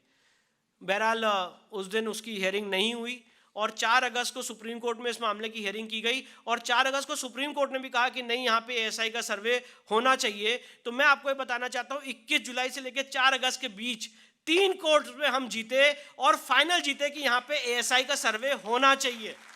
एएसआई ने अब वहाँ पे 92 डेज का सर्वे वहाँ पे कंडक्ट किया है। आर्कियोलॉजिकल सर्वे ऑफ इंडिया ने, अंजुमन इंतजामिया कोर्ट पहुंची कि सर्वे में जो मिल रहा है प्लीज लोगों को रोक दीजिए कि वो लोगों को ना बताएं, इनके ऊपर गैग ऑर्डर लगा दीजिए। तो मेरे ऊपर आज गैग ऑर्डर लगा हुआ है, मैं आपको नहीं बता सकता सर्वे में क्या मिला, पर कल 11 दिसंबर को एएसआई अपनी रिपोर्ट सबमिट करने वाला है। उसके बाद हम भी बताएंगे और आप भी बताना सारे लोगों को कि उस सर्वे में क्या मिला है। सारे सनातनियों के लिए बहुत ऐतिहासिक क्षण होने वाला है कल 11 दिसंबर का, जब केंद्र सरकार और archaeological survey of India 92 days के सर्वे में क्या मिला है अपनी रिपोर्ट कोर्ट के पटल पर रखने वाली है। तो आज तो आज मैं बताना चाहता हूं ज्ञान व्यापी का केस, जो हमारा आज विषय है कि व्यवस्था की चौखट पे आस्था। सिर्फ व्यवस्था की चौखट पे आस्था नहीं है, ये सिर्फ और सिर्फ केस आस्था का नहीं है, ये सिर्फ और सिर्फ केस हिस्टोरिकल रिसर्च का है, जिसकी section 57 of Indian evidence act में कोर्ट जुडिशियल नोटिस ले सकता है। ये केस साइंटिफिक रिसर्च पे बेस्ड है, और सिर्फ ये नहीं है कि हमारी यहाँ पे बिलीफ है, फेथ है, इसलिए ये हमें जगह दे दी जाए। मैं ये बताना चाहता हूं, अगर काशी का केस और मथुरा का केस कोई भी आदमी नंगी निगाहों से भी एग्जामिन करेगा तो ये समझ में आएगा कि इस पूरे जगह पे आपने गलत ढंग से कब्जा किया हुआ है, और अगर आप किसी मंदिर में घुस के नमाज पढ़ ले तो वो जगह कभी भी मस्जिद नहीं हो जाती है, और अगर कोई आदमी मस्जिद में घुस के मूर्ति रख दे तो वो जगह कभी भी मंदिर नहीं हो जाती है। इसीलिए यहाँ पे ये जो प्लेसेस ऑफ वर्शिप एक्ट का ये लोग आर्ग्यूमेंट लेके आए और बोला कि नहीं भाई, ये जो पूरा केस है ये प्लेसेस ऑफ वर्शिप एक्ट से बार्ड है। मैं आपको ये बताना चाहता हूँ कि बहुत बड़ा एक डिबेट छिड़ा पूरे देश में, और ये बोला गया कि places of worship act anti Hindu है और इस एक्ट को रिपील करना चाहिए केंद्र सरकार द्वारा। बिल्कुल सही बात है, हमारे आपके लिए आइडियल सिचुएशन है कि प्लेसेस ऑफ वर्शिप एक्ट 1991 को रिपील किया जाए। पर मैं आपको ये बताना चाहता हूँ कि अगर एक वकील और एक लीगल टीम किसी चीज पे अपने रिसर्च पे अडिग हो तो किस तरह के रिजल्ट्स मिलते हैं। जो काम पार्लियामेंट ने नहीं किया वो लीगल रिसर्च के माध्यम से कोर्ट से हमने जजमेंट लिया है, और अगर places of worship as it is भी रहे तब भी हम कोर्ट से जीत चुके हैं। वो प्रपोजिशन मैं आपके सामने रखना चाहता हूं। पार्लियामेंट जब places of worship act repeal करेगी तब रिपील करेगी, वो हमारे आपके लिए ड्रीम सिचुएशन है। पर जब तक रिपील नहीं होती तब तक सनातनियों का क्या आर्ग्यूमेंट है, और हमारा आर्ग्यूमेंट ये है कि प्लेसेस ऑफ वर्शिप एक्ट का सेक्शन 4 धार्मिक स्वरूप, जो जिस जगह का धार्मिक स्वरूप था उसको इंटैक्ट रखने का आदेश देता है। तो धार्मिक स्वरूप का क्या मतलब होता है, उसके हम इंटरप्रिटेशन पे गए, और जो मैंने आपके सामने अभी उदाहरण रखा कि अगर कोई आदमी किसी मंदिर में घुस के नमाज पढ़ ले तो मंदिर का धार्मिक स्वरूप खत्म नहीं होता है, और कोई आदमी वाइसी वर्सा अगर मस्जिद में चला जाए तो मस्जिद का धार्मिक स्वरूप नहीं खत्म होता है। तो हमने ये कहा कि यहाँ पे काशी विश्वनाथ के केस में और मथुरा के केस में we are prior in time, हम उनसे पहले यहाँ पे विराजमान है, और इसलिए इस जगह का धार्मिक स्वरूप एक हिंदू मंदिर का है। इसलिए एडवोकेट कमिश्नर की कवायद की गई, और इसीलिए आर्कियोलॉजिकल सर्वे ऑफ इंडिया की कवायद की गई कि यहाँ पे धार्मिक स्वरूप एक हिंदू मंदिर का है। और ऐसा नहीं है जो बातें मैं आपके सामने कह रहा हूँ ये सिर्फ मेरे तर्क हैं, it found favour with the judgment of the court. Honourable district court Varanasi में सुप्रीम कोर्ट ने मैंडेट दिया 20 मई को कि सबसे पहले अब इनकी 7/11 जो प्लेसेस ऑफ वर्शिप एक्ट और वफ का आर्गुमेंट है उसको सबसे पहले डिसाइड किया जाए। और हमने 7/11 की अग्नि परीक्षा, जो सबसे बड़ी अग्नि परीक्षा होती है सिविल केस में, उसको पार करने का काम किया। ऑनरेबल सिविल कोर्ट वाराणसी में 20 दिन बड़ी डिटेल्ड हियरिंग हुई इसके बारे में, और 12 सितंबर 2022 को डिस्ट्रिक्ट कोर्ट वाराणसी ने होल्ड किया कि ये case places of worship act और वफ एक्ट से बाधित नहीं है। धार्मिक स्वरूप क्या होता है वो कोर्ट में एविडेंस के आधार पर तय किया जाएगा। इसके बाद इस ऑर्डर के खिलाफ अंजुमन इंतजामिया इलाहाबाद हाईकोर्ट गई। इलाहाबाद हाईकोर्ट के सामने डिटेल्ड हियरिंग हुई, और 31 मई 2023 को इलाहाबाद हाईकोर्ट ने उनकी पिटीशन रिजेक्ट की और कहा जो डिस्ट्रिक्ट कोर्ट वाराणसी का ऑर्डर है वो सही है। और जब इस ऑर्डर के खिलाफ अंजुमन इंतजामिया सुप्रीम कोर्ट गई, सुप्रीम कोर्ट ने आज तक उस मामले में नोटिस जारी नहीं किया है, और यही कहा है कि धार्मिक स्वरूप, जो कोर्ट में डिस्कशंस के दौरान बात उभर के आई, यही कहा कि प्लेसेस ऑफ वर्शिप एक्ट धार्मिक स्वरूप तय करने से नहीं रोकता है। और इसीलिए इन सारे केसेस में जो लोग पूछते हैं एएसआई क्यों या कमीशन क्यों, एएसआई और कमीशन का बहुत बड़ा इंपॉर्टेंस है, क्योंकि एएसआई और कमीशन उस जगह का धार्मिक स्वरूप क्या है वो स्पष्ट रूप से बताते हैं, और जिसकी वैल्यू एक एक्सपर्ट के ओपिनियन की तरह मानी जाती है। जैसे किसी क्रिमिनल केस में हैंड राइटिंग एक्सपर्ट की ओपिनियन ली जाती है, पोस्टमार्टम एक्सपर्ट की, डॉक्टर्स की रिपोर्ट ली जाती है, उसी तरह से सिविल केसेस में इन तरह के पेचीदे मुकदमों में आर्कियोलॉजिकल सर्वे ऑफ इंडिया की रिपोर्ट और सेक्शन 45 ऑफ इंडियन एविडेंस के तहत एक एक्सपर्ट ओपिनियन का काम करती है, जिसकी ऑर्डर 26 रूल 10A में साइंटिफिक कमीशन और उसकी कमीशन की रिपोर्ट कोर्ट के रिकॉर्ड का पार्ट बनती है। इसलिए सारे काम इसमें हमने किए। तो प्लेसेस ऑफ वर्शिप एक्ट जब खत्म होगा तब होगा, पर जब तक नहीं होता है हमारा क्लियर कट आर्गुमेंट है कि प्लेसेस ऑफ वर्शिप एक्ट धार्मिक स्वरूप तय करने से नहीं रोकता है। और मैं आपके सामने एक बात और पूछना चाहता हूं कि जो लोग प्लेसेस ऑफ वर्शिप एक्ट पे इतना यकीन रखते हैं, इतना विश्वास रखते हैं, तो क्यों कश्मीर में जो हजारों मंदिर तोड़े गए उसको रेस्टोर नहीं किया जाता है, 1991 के बाद तोड़े गए? क्यों जो लोग प्लेसेस ऑफ वर्शिप एक्ट के बारे में इतना बात करते हैं वो क्यों नहीं कहते हैं कि ज्ञान व्यापी परिसर में 1991 के बाद नवंबर 1993 में मुलायम सिंह यादव गवर्नमेंट ने व्यास परिवार को तहखाने से उठा के बाहर फेंक दिया और डिस्पोजेस कर दिया प्लेसेस ऑफ वर्शिप एक्ट के मर्डर करते हुए। प्लेसेस ऑफ वर्शिप एक्ट सिर्फ एक तरह से पढ़ा जाता है और हम और आप उस नैरेटिव का शिकार हो रहे हैं जो हमें आपको बस समझाया जा रहा है कि प्लेसेस ऑफ वर्शिप एक्ट इसको करने से रोकता है। भाई जो आप समझ रहे हैं और जो लिखा हुआ है उसमें बहुत बड़ा फर्क है। जो इस देश के बड़े बड़े बैरिस्टर हैं वो जो समझ रहे हैं और जो एक्ट में लिखा है उसमें फर्क है। एक्ट ने जो शब्द यूज किया है वो शब्द यूज किया है धार्मिक स्वरूप। तो धार्मिक स्वरूप कैसे तय होगा? वो कोर्ट में एविडेंस के आधार पर तय हो सकता है। इसके बाद एक और बहुत बड़ा फ्रॉड खेला गया काशी के केस में और वो मेरा अगला टॉपिक है वफ एक्ट 1995। काशी ज्ञान व्यापी के केस में हमने देखा कि किस तरह से वफ का आर्गुमेंट लिया गया। मैंने आपको अभी बताया था कि दीन मोहम्मद के केस में वो कोई डॉक्यूमेंट नहीं फाइल कर पाए कि यहाँ पे औरंगजेब ने कोई वफ डीड की है। और वफ दो ही तरह से हो सकता है, या तो कोई डीड से या तो वफ बाय यूजर से। वफ बाय यूजर का कंसेप्ट कितना इलीगल है उस पर मैं अभी आऊँगा। तो यहाँ पे कोई वफ डीड नहीं हुई है। इसके बाद भी अंजुमन इंतजामिया ने कहा कि ये केस सिविल कोर्ट में नहीं चल सकता है, इसको वफ ट्राइब्यूनल भेजिए क्योंकि इसको हमने वफ के रूप में दर्ज कर रखा है। और उन्होंने 1944 का और 2012-13 का और उससे पहले के काफ़ी ऑर्डर्स लगाए जिसमें उन्होंने कहा कि ये जगह सर्वे नंबर ये जगह सर्वे नंबर 100 वफ के रूप में वफ नंबर 100 के रूप में दर्ज है, ये खसरा नंबर 9130।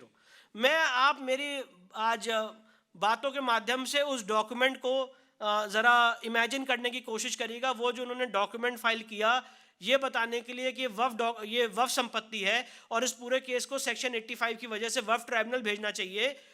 उस डॉक्यूमेंट में 3 खाने बने हुए थे, 3 कॉलम्स थे। पहला कॉलम था वफ का कॉलम कि वफ का नंबर क्या है, दूसरा कॉलम था प्रॉपर्टी का डिस्क्रिप्शन और तीसरा कॉलम था जो प्रॉपर्टी का खसरा नंबर होता है। आप जान के हैरान हो जाएंगे कि जो डॉक्यूमेंट उन्होंने कोर्ट के पटल पे फाइल किया उस डॉक्यूमेंट में वफ नंबर 100 से पहले जितने वफ के नंबर हैं जो इंदराज है उसके सामने वफ का नंबर है, प्रॉपर्टी की डिटेल है और खसरा नंबर मेंशन्ड है। और वफ नंबर 100 के बाद जितने इंदराज हैं जितनी एंट्रीज हैं सब में वफ नंबर लिखा हुआ है, प्रॉपर्टीज की डिटेल है और खसरा नंबर है।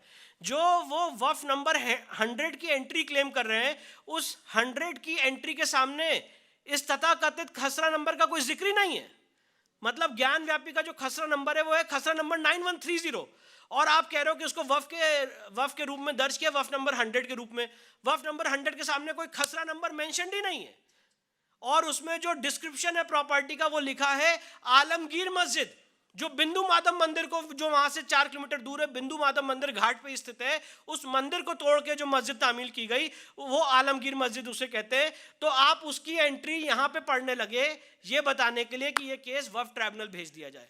बहरहाल ये सारी बातें हमने कोर्ट के सामने रिसर्च के माध्यम से हमने Waqf management council of India से सारे डॉक्यूमेंट्स निकलवाए और पता चला कि ये पूरा एक नंबर का फ्रॉड किया जा रहा है वफ का आर्गुमेंट। और इन दोनों आर्गुमेंट्स को कोर्ट ने रिजेक्ट किया और वफ और प्लेसेस ऑफ वर्शिप एक्ट से ये केस बाधित नहीं है। ऐसा जजमेंट डिस्ट्रिक्ट कोर्ट वाराणसी ने और इलाहाबाद हाई कोर्ट ने 12 सितंबर 2022 और 31 मई 2023 को दिया।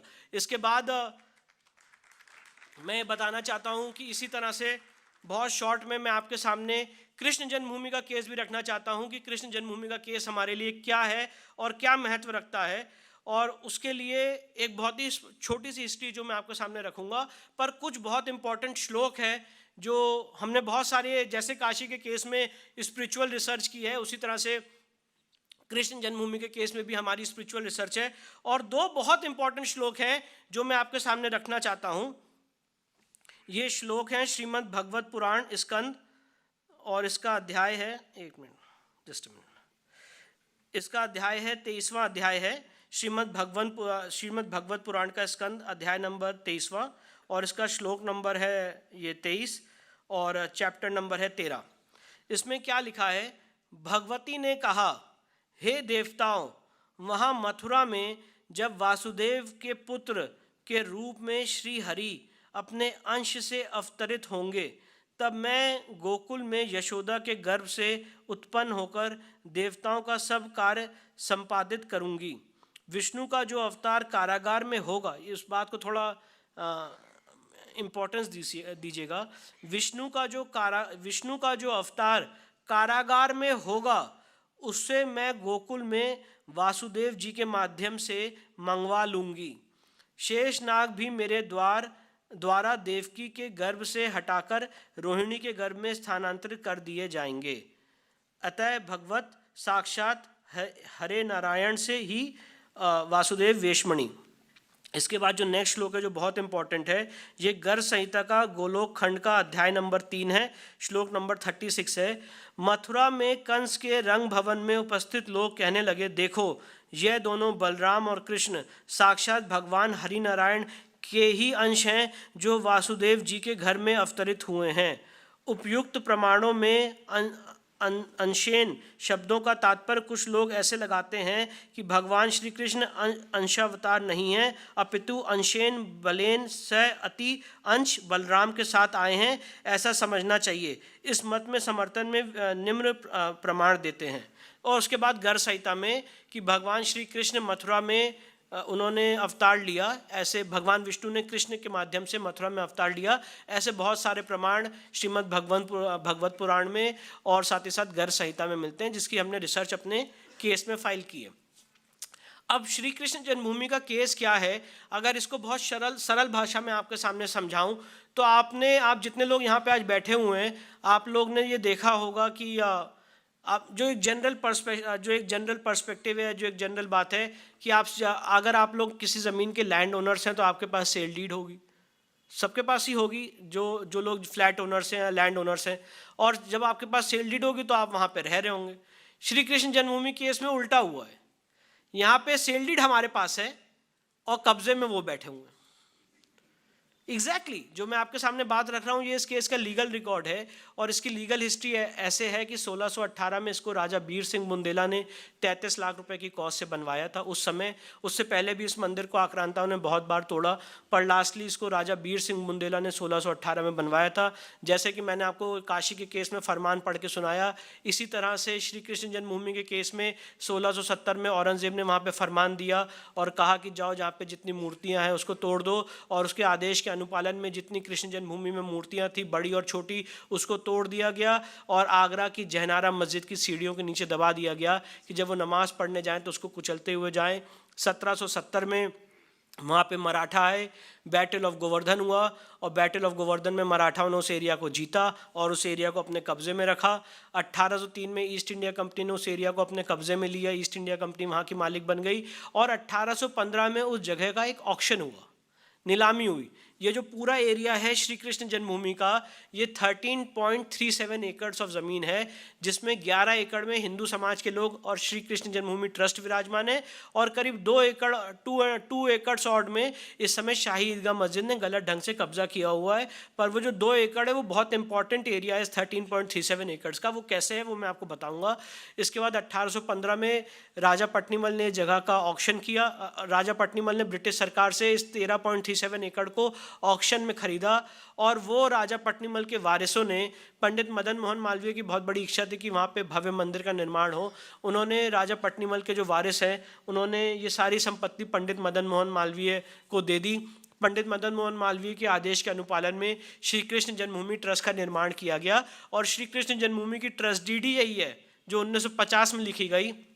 उस समय तक पंडित जी का निधन हो गया था। उस ट्रस्ट डीड में यही लिखा हुआ है कि यहाँ पे भव्य मंदिर का निर्माण करना है और वहाँ पे किसी भी तरह से कोई मस्जिद के प्रमाण नहीं मिलते हैं।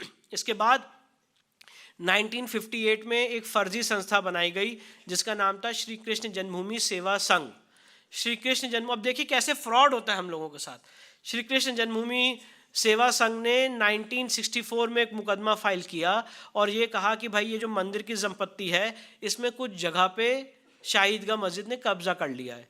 12 अक्टूबर 1968 को श्री कृष्ण जन्मभूमि सेवा संघ ने समझौता कर लिया और कहा कि जिस एरिया में आप घुस आए हैं वहाँ तक घुसे रहिए और बाकी एरिया में हम विराजमान रहेंगे। जब इतने सालों के बाद हमने बहुत लोगों से पूछा, मैं और पिताजी बराबर जाते थे वहाँ, दर्शन करते थे और बहुत लोगों से पूछते थे सिविल कोर्ट में, तो क्लू मिलता गया। फिर पता चला कि यहाँ पे समझौता हो चुका है 12 अक्टूबर 1968 को। हम लोग ट्रायल कोर्ट में रिकॉर्ड रूम में गए। आपको मैं वो चित्र मतलब अपने शायद शब्दों में नहीं डिस्क्राइब कर सकता हूँ। धूल, फटी हुई फाइल, मतलब कैसे हमने उस फाइल को वहाँ से डिस्ट्रिक्ट कोर्ट के तहखाने से निकाला है ये हम ही जानते हैं। जब वो फाइल हमें मिली और उस फाइल को हमने रिसर्च की, जो फटे हुए कागज़ थे उसको पहले जो जिसे क्या कहते हैं मैग्नीफायर ग्लासेस से पढ़ा गया, उन सारे फटे हुए फाइल्स को टेप से चिपकाया गया, फिर उसको टाइप किया गया हिंदी में, फिर उसके बाद इंग्लिश में ट्रांसलेट किया गया। तो पता चला पूरी रिसर्च के बाद कि भैया असली मालिक तो इस जगह का श्री कृष्ण जन्मभूमि ट्रस्ट है। पंडित मदन मोहन मालवीय को ये सारी संपत्ति दी थी राजा पट्टिमल के वारिसों ने। तो ये श्री कृष्ण जन्मभूमि सेवा संघ कौन होता है मुकदमा फाइल करने वाला और कॉम्प्रोमाइज़ करने वाला? जिस तरह से बंटी बबली अगर आपने मूवी देखी हो तो 2 फ्रॉडस्टर्स ने ताजमहल बेच दिया था बिना उसका ओनर हुए, कुछ तरह वैसे यहाँ पे हुआ। आपने केस फाइल किया और आपने केस में कॉम्प्रोमाइज कर लिया। और जो इस देश के बहुत बड़े बड़े बैरिस्टर हैं, अगर आप उनसे श्री कृष्ण जन्मभूमि केस के बारे में पूछेंगे तो वो यही कहेंगे कि उसमें तो कॉम्प्रोमाइज हो चुका है। तो हमने कहा कि ये कॉम्प्रोमाइज तो इलीगल है, और सुप्रीम कोर्ट के एक नहीं हजारों जजमेंट हमने अपने केस में फाइल किए हैं कि फ्रॉड अनरेवल्स एवरीथिंग। अगर कोई चीज़ फ्रॉड से ऑब्टेन की गई है तो वो कभी भी चैलेंज की जा सकती है। इलाहाबाद हाईकोर्ट ने भी इस केस में एक अलाइड मैटर में ये कहा कि जो कॉम्प्रोमाइज है उसको आपको चैलेंज करना चाहिए और उसको सेटिसाइड करने के लिए आगे काम करना चाहिए। इसके बाद हमने सिविल कोर्ट में 25 सितंबर 2020 को सिविल सूट फाइल किया। आप जान के हैरान हो जाएंगे कि किस तरह से ताड़ना प्रताड़ना दी जाती है। 25 सितंबर 2020 को जब हमने सिविल सूट फाइल किया तो सिविल जज सीनियर डिवीजन ने 30 सितंबर 2020 को हमारा केस डिसमिस कर दिया और ये कहा कि भगवान कृष्ण के असंख्य भक्त हैं, अगर ये सारे भक्त कोर्ट आ गए तो न्यायिक व्यवस्था चरमरा जाएगी। ये कोर्ट ने फाइंडिंग दी। तो हमने अपने मन में सोचा कि जब सीए को चैलेंज करते हुए 100 पिटीशन सुप्रीम कोर्ट में दायर हो जाती हैं, 370 को चैलेंज करते हुए हजारों पिटीशन सुप्रीम कोर्ट में दायर हो जाती हैं, जहांगीरपुरी के डिमोलिशन के लिए हजारों पिटीशन सुप्रीम कोर्ट में दायर हो जाती हैं, शबरीमाला में एक पर्टिकुलर समाज के लोग अंदर जाएं इसके लिए हजारों पिटीशन सुप्रीम कोर्ट में हाई कोर्ट्स में दाखिल होती हैं, तब न्यायिक व्यवस्था नहीं चरमराती है। पर अगर 6 लोग कोर्ट में आ जाएं तो न्यायिक व्यवस्था चरमरा जाती है। ऐसे ऑर्डर पास किए जाते हैं। इस ऑर्डर के खिलाफ हमने और हमारे बाबूजी ने 45 हियरिंग दिल्ली से मथुरा हमने ट्रैवल किया। अल्टीमेटली डिस्ट्रिक्ट कोर्ट ने उस फाइंडिंग को सेटिसाइड किया। उस फाइंडिंग के खिलाफ, ये सारी बातें मैं बता रहा हूँ, इसका बहुत बड़ा महत्व है। उस फाइंडिंग के खिलाफ जो शाही ईदगाह मस्जिद है वो इलाहाबाद हाईकोर्ट गई और इलाहाबाद हाईकोर्ट में झूठ बोल के, गलत स्टेटमेंट देके हमारे केस को स्टे करा दिया कि ये केस आगे ना बढ़ पाए।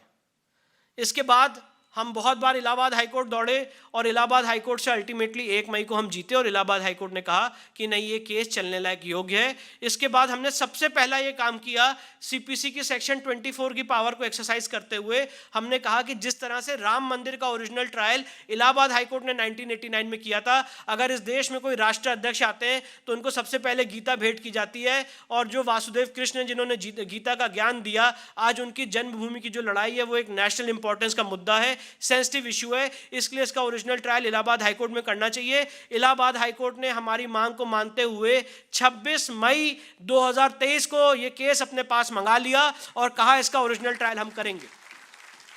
आप जान के हैरान हो जाएंगे, इलाहाबाद हाईकोर्ट के इस ऑर्डर के खिलाफ शाही ईदगाह मस्जिद और सुन्नी सेंट्रल वक्फ बोर्ड सुप्रीम कोर्ट पहुंची और सुप्रीम कोर्ट में क्या तर्क दिया कि इसको मथुरा से इलाहाबाद हाईकोर्ट मत ट्रांसफर करिए, हमारे पास पैसे नहीं है इस केस को इलाहाबाद हाईकोर्ट में कंटेस्ट करने के। Can you imagine? ये जो मैं बातें आपके सामने बोल रहा हूँ मेरे वर्जन नहीं है, ऑन रिकॉर्ड सुप्रीम कोर्ट के रिकॉर्ड पे पटल पे कहा कि हमारे पास मथुरा से इलाहाबाद हाईकोर्ट जाने के पैसे नहीं है, हम इस केस को इलाहाबाद हाईकोर्ट में कंटेस्ट नहीं कर पाएंगे। तो हमने सुप्रीम कोर्ट के सामने पूछा कि भैया जब हमने डिस्ट्रिक्ट कोर्ट से केस जीत लिया था तब आपने 1.5 साल तक करीब हमारा कोर्ट में केस स्टे करा के रखा और बराबर हर डेट पे आप पैरवी करते रहे और ये देखते रहे कि ये स्टे बरकरार है, तब आपके पास बहुत पैसे थे मथुरा से इलाहाबाद जाके इस केस को स्टे करा के रखने के लिए। पर आज इसके ओरिजिनल ट्रायल के लिए आपके पास पैसे नहीं है और वह बोर्ड जो इस देश में डिफेंस और रेलवे के बाद 3rd हाईएस्ट लैंड ओनर है, वो कह रहा है कि हमारे पास पैसे नहीं है इलाहाबाद हाईकोर्ट में केस कंडक्ट करने के लिए। बहरहाल सुप्रीम कोर्ट ने उनके इन तर्कों को नहीं माना है और मामला जनवरी में लगाया गया हियरिंग के लिए। और in the mean time Shri Krishna जन्मभूमि के केस का ट्रायल हो चुका है, ट्रायल शुरू हो चुका है और ट्रायल में हमने सबसे पहले फिर से वही काम किया है। हमने कहा कि इस शाही ईदगाह मस्जिद का फोटोग्राफी और वीडियोग्राफी के माध्यम से इसका एडवोकेट कमीशन द्वारा सर्वे होना चाहिए, और वहाँ पे ऐसे बहुत से हिंदू साइंस और सिंबल्स हैं जो आज भी मौजूद हैं, उसको कभी भी हटाया जा सकता है। दोनों पक्षों को सुनने के बाद इलाहाबाद हाईकोर्ट के ट्रायल जज ने अपना फैसला रिजर्व किया है, और श्री कृष्ण जन्मभूमि में कभी भी फैसला आ सकता है वहाँ पे एडवोकेट कमिश्नर के सर्वे होने का। और जब वहाँ पे एडवोकेट कमीशन का सर्वे होगा तो बहुत सी चीज़ें निकल के सामने आएंगी। तो मैं आपको ये बताना चाहता हूँ, श्री कृष्ण जन्मभूमि के केस में हमारे पास बहुत ही स्ट्रॉन्ग और क्लिंचिंग एविडेंस है, ओनरशिप डॉक्यूमेंट्स हमारे पास है, सारे केस के रिकॉर्ड्स और तथ्य और फैक्ट यही कहते हैं कि इस 13.37 एकड़ के स्वामित्व श्री कृष्ण जन्मभूमि ट्रस्ट का है, राजा पट्नीमल का है, पर आज 2 एकड़ में शाही ईदगाह मस्जिद इलीगल इंक्रोचमेंट के माध्यम से वहां पे कब्जे में बैठा हुआ है। और अगर आप उनसे पूछेंगे कि भैया आपके पास क्या डॉक्यूमेंट है, आप यहाँ पे कैसे बैठे कब्जे में, तो एक ही तर्क है कि हम यहाँ पे नमाज पढ़ते चले आ रहे हैं पिछले इतने सालों से, नो अदर डॉक्यूमेंट। तो इसलिए मैं आपके सामने बातें रखना चाहता था, और अपनी बात को आगे ले जाते हुए बस समय की मर्यादा में 5 मिनट में अपनी बात को ख़त्म करूंगा। 2 ऐसे कानून हैं जिसको मुझे आपके सामने रखना है, और मुझे लगता है वो इस देश की आत्मा को झंझोड़ने वाला काम करते हैं, और अब समय आ गया है कि सारे सनातनी मिलकर इन दोनों कानूनों के खिलाफ लड़ें। और वो 2 कानून है प्लेसेस ऑफ वर्शिप एक्ट, जिसका मैंने आपके सामने उल्लेख किया, और दूसरा कानून है वक्फ एक्ट 1995। वक्फ एक्ट, देखिए मैं अगर जब जैसे लॉ के अगर कोई भी आदमी अध्ययन करता है, तो मैं जब लॉ को पढ़ता हूं तो बहुत ही एक इंडिपेंडेंट रूप में पढ़ता हूं, मतलब उसमें मैं अपने वर्जन नहीं डालता हूं, जो एज इट इज लॉ है उसको मैं पढ़ता हूं। तो जो मैंने वक्फ एक्ट 1995 का अध्ययन किया, मैं आपके सामने बात बहुत अथॉरिटी से कहना चाहता हूं as a practising lawyer in the supreme court, कि ये इस देश का सबसे बड़ा, ये और प्लेसेस ऑफ वर्शिप एक्ट इस देश का सबसे बड़ा ड्रैकोनियन कानून है। और एक वर्ग को ये इस तरह के इंस्ट्रूमेंट, इस तरह के हथियार देते हैं कि वो कब्जा भी कर सकते हैं, और उनके कब्जे को लीगल कैसे किया जाए उसका पूरा सेटअप वक्फ एक्ट 1995 के माध्यम से किया गया है। अगर जैसे कि मैंने आपको बताया, जो मुल्ला का मोहम्मडन लॉ है और जो बेली का मोहम्मडन लॉ है, इसमें बहुत स्पष्ट रूप से लिखा है कि अगर कोई मुसलमान अपनी जीवन काल में उसकी सेल्फ अर्जित संपत्ति है, उसी को वक्फ संपत्ति घोषित कर सकता है, वक्फ को डोनेट कर सकता है, अल्लाह को डोनेट कर सकता है। पर जब आप वक्फ एक्ट 1995 की डेफिनेशन पढ़ेंगे सेक्शन 3 सब क्लॉज आर में, R for Rajasthan 3 sub clause R में, जब आप वक्फ एक्ट में डेफिनेशन पढ़ेंगे वक्फ की, तो जो बहुत ही इंपॉर्टेंट कंसेप्ट है कि अपनी खुद की संपत्ति ही वक्फ संपत्ति घोषित कर सकता है, कांग्रेस की गवर्नमेंट ने इस डेफिनेशन को हटा दिया और सेक्शन 3R में डाल दिया वक्फ की एक ऐसी डेफिनेशन कि वो आप किसी भी संपत्ति को वक्फ संपत्ति घोषित कर सकते हैं। सबसे बड़ा फ्रॉड किया गया वक्फ की डेफिनेशन में सेक्शन 3R डाल के। और उसके बाद दूसरा सबसे बड़ा फ्रॉड है वक्फ बाय यूजर का कंसेप्ट। जैसे कि मैंने आपको बताया कि वक्फ के लिए सबसे पहले आपकी खुद की संपत्ति होनी चाहिए, वही आप अल्लाह को डोनेट कर सकते हैं, उसके लिए डीड ऑफ डेडिकेशन होना चाहिए। पर अगर ये सब कुछ नहीं है तो उसके बाद भी वक्फ हो सकता है, और उस कंसेप्ट को कहते हैं वक्फ बाय यूजर। और इस कंसेप्ट को हमने राम मंदिर में इंप्लीमेंट होते हुए देखा। जो उस समय की सुन्नी सेंट्रल वक्फ बोर्ड थी, उनका आर्गुमेंट था वक्फ बाय यूजर है। अभी आप लोगों ने सुना होगा बेंगलोर के शाही ईदगाह, बेंगलोर का जो ईदगाह मैदान है, जिसमें कर्नाटका हाईकोर्ट ने ऑर्डर दिया था कि यहाँ 2 दिन के लिए गणेश चतुर्थी सेलिब्रेट करने का आदेश पारित किया था। उस ऑर्डर के खिलाफ वक्फ बोर्ड सुप्रीम कोर्ट आई और कहा कि ये वक्फ बाय यूजर है, पिछले 200 साल से हम इस जमीन को यूज करते आ रहे हैं। तो वक्फ बाय यूजर का एक, मैं आपको शायद समय की कमी की वजह से इतना शायद मेरी आवाज आप तक, मैं आपको मतलब कैसे शब्दों में समझाऊं कि वक्फ बाय यूजर सबसे वेग कंसेप्ट है। आप किसी जमीन को 10 साल से यूज कर रहे हैं, 5 साल से यूज कर रहे हैं, 50 साल से यूज कर रहे हैं, 100 साल से यूज कर रहे हैं, तो वो वक्फ बाय यूजर हो जाएगी। ऐसा कोई भी प्रोविजन क्या हिंदू समाज के लिए, जैन समाज के लिए, सिख समाज के लिए, ईसाई समाज के लिए, फॉर दैट मैटर एनी इस देश के किसी भी नागरिक के लिए है क्या? मुझे आज तक ऐसा कोई प्रोविजन नहीं मिला कि अगर एक किसी जगह पे हिंदू समाज के लोग बिना कोई टाइटल डॉक्यूमेंट के उसको मंदिर के रूप में उपयोग कर रहे हैं तो वो मंदिर की हो जाएगी या मंदिर बाय यूजर हो जाएगा। आपने अपनी आंखों के सामने चांदनी चौक में हनुमान मंदिर को तोड़ते हुए, हटाते हुए देखा है। आज भी हजारों बुलडोजर उन मंदिरों पे चलते हैं जो मंदिर रास्ते में बीच में आते हैं, पर अगर मजार होती है तो वो ऐसे घूम जाता है रास्ता। तो ये वक्फ बाय यूजर का जो कंसेप्ट है, ये बहुत ड्रैकोनियन कंसेप्ट है। हमें आपको मिलके, और ये इस्लामिक लॉ में भी ये कंसेप्ट नहीं है। वर्ब बाय यूजर का, इस तरह के कंसेप्ट को सेक्शन 3 में इसको डिफाइन करने का काम कांग्रेस की गवर्नमेंट ने किया, और उसका आज रिजल्ट ये है कि डिफेंस और रेलवे के बाद verb board is the third highest land owner in the country. ये 2008 के आंध्र प्रदेश हाईकोर्ट के आंकड़े हैं। अगर आज उसका अध्ययन किया जाएगा तो मुझे लगता है verb board will be the first highest land owner of the land in the country, और उनके पास इतनी जमीन है कि एक वर्चुअली एक पाकिस्तान और बांग्लादेश इस देश में वो दोबारा बना सकते हैं। इतना बड़ा उनके पास जमीन का अनुपात है। और मैं ये नहीं कह रहा हूं, मैं आपके सामने ये कहना चाहता हूं कि ये सारी जमीन सिर्फ फर्जीवाड़ा करके अर्जित की गई हैं। अगर इसका सही से अवलोकन किया जाए तो बहुत सी ऐसी जमीन मिलेंगी जिसको गलत ढंग से कब्जा किया, वो मैं आपको एक्सप्लेन करूंगा कैसे कब्जा किया गया है। पर मैक्सिमम जमीन एनक्रोचमेंट के माध्यम से उस पर कब्जा किया गया है, और उसमें बहुत ही कम ऐसी हैं जो जेन्युइन जमीन है जिसमें वक्फ में डोनेट किया गया है। अब आप वक्फ एक्ट 1995 की पूरी स्कीम देखिए कि ये एक्ट कैसे बना हुआ है और उसमें क्या क्या ड्रैकोनियन प्रोविजन है। सेक्शन 4, 5 और 6 में वक्फ की संपत्ति का सर्वे किया जाता है, और यह सर्वे हर 10 साल में होता है। और जैसे आप सब लोग जानते होंगे कि लैंड एक्विजिशन में अगर कोई संपत्ति लैंड एक्वायर करनी है सरकार को, तो सबसे पहले सेक्शन 4 का प्रिलिमिनरी नोटिफिकेशन होता था। हमें आपको बताया जाता था कि भाई ये ज़मीन हम एक्वायर करने जा रहे हैं, और उसके बाद आपसे ऑब्जेक्शन इनवाइट किए जाते थे, और उसके बाद सेक्शन 6 में उस नोटिफिकेशन को फाइनल किया जाता था। यहाँ वक्फ एक्ट 1995 में कोई ऐसा प्रावधान नहीं है। मतलब आज हमारी आपकी संपत्ति अगर वक्फ के सर्वे में जा रही है तो हमें आपको इन्फॉर्म भी नहीं किया जाएगा, कोई पब्लिक नोटिस नहीं दी जाएगी अफेक्टेड पार्टीज को, और कोई प्रिलिमिनरी नोटिफिकेशन नहीं होगा। सीधे वो संपत्ति का सर्वे होगा और उसका गजेट पब्लिकेशन कर दिया जाएगा। मैं आपको ये बात ऐसे हवा में नहीं बता रहा हूँ, ये सिर्फ एक एकेडमिक डिस्कशन नहीं है। एक दिन मैं और आनंद रंगनाथन टाइम्स नाउ पे डिस्कस कर रहे थे, तो आनंद रंगनाथन ने मजाक में कहा, देखो भैया कहीं टाइम्स नाउ का स्टूडियो भी वक्फ पे ना हो, और वो निकला वक्फ पे। कुछ दिनों बाद वक्फ बोर्ड ने उस पर भी क्लेम किया कि ये वक्फ प्रॉपर्टी है। दिल्ली की 123 प्राइम प्रॉपर्टीज वक्फ प्रॉपर्टी कांग्रेस गवर्नमेंट ने घोषित कर दी। अभी सेंट्रल गवर्नमेंट ने उसको डीनोटिफाई करने का काम किया है, जो हजारों करोड़ की जमीन है। अभी कल सेंट्रल विस्टा प्रोजेक्ट में दिल्ली हाई कोर्ट ने पूछा है कि ये बताइए कि इसके अंदर जो सेंट्रल विस्टा प्रोजेक्ट बना रहे हैं इसमें बहुत सारी वक्फ की संपत्ति, उसका आप क्या करेंगे? तो मैं आपको ये बताना चाहता हूं कि जो वक्फ एक्ट 1995 है ये ड्रैकोनियन कानून है। अगर आप इसको वक्फ एक्ट 1923 से कंपेयर करेंगे तो वक्फ एक्ट सबसे पहला इस देश में जो वक्फ कानून बना था वो था वक्फ एक्ट 1923, और वो कानून इसलिए बनाया गया था कि जो शिया सुन्नी वक्फ के बीच में अगर कोई डिस्प्यूट होता है तो उसको तय करने के लिए वो कानून बनाया गया था। पर कालांतर में मुस्लिम अपीजमेंट की पॉलिसी के तहत जो सबसे पहला वक्फ एक्ट लाया गया वो लाया गया वक्फ एक्ट 1954, और उसके बाद वक्फ एक्ट 1995 कांग्रेस की गवर्नमेंट लाई। इस प्रोविजन में मैंने आपको बताया कि सेक्शन 4, 5 और 6 में किस तरह से ये जो सर्वे होता है ये सर्वे इलीगल है, अनकॉन्स्टिट्यूशनल है, कोई अफेक्टेड पार्टी को नोटिस नहीं दी जाती है। और उसमें एक और बहुत महीन खेल किया कांग्रेस गवर्नमेंट ने जाते जाते 2013 में, जो सेक्शन 6 है।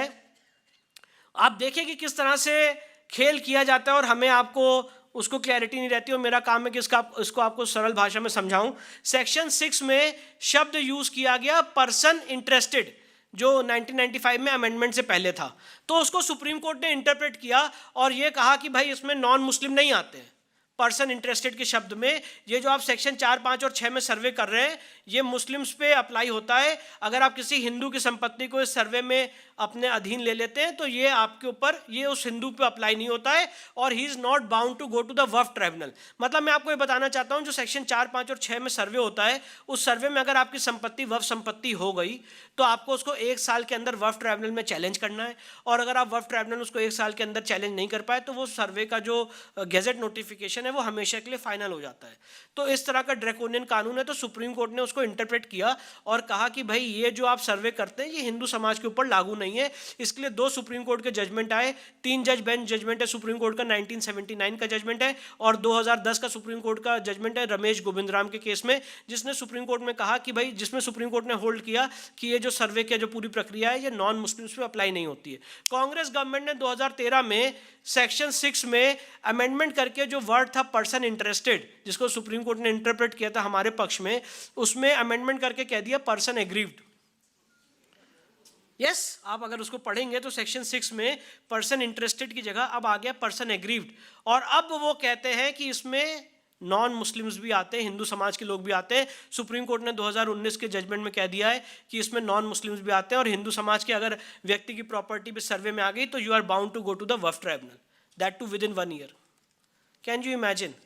और वक्फ ट्राइब्यूनल में आप सब जानते हैं कि एक वर्ग विशेष के लोग बैठे हुए हैं। अगर उसको मैं सरल भाषा में समझाऊं तो virtually it's a sharia court which has taken the shape of waqf tribunal. उसमें एक इस्लामिक लॉ का जानकार होता है, और बाय डिफ़ॉल्ट वक्फ ट्राइब्यूनल में ज़्यादातर मुस्लिम मेंबर्स ही होते हैं, और वहाँ पे जो वो चाहते हैं वही होता है। तो जैसे एक लॉ में बहुत अच्छी कहावत है, जज, जूरी एंड द एग्जीक्यूटर, वो क्लियरली इस वक्फ एक्ट 1995 को जब आप देखेंगे तो वो यहाँ पे समझ में आता है। इसके बाद अगर आगे बढ़ें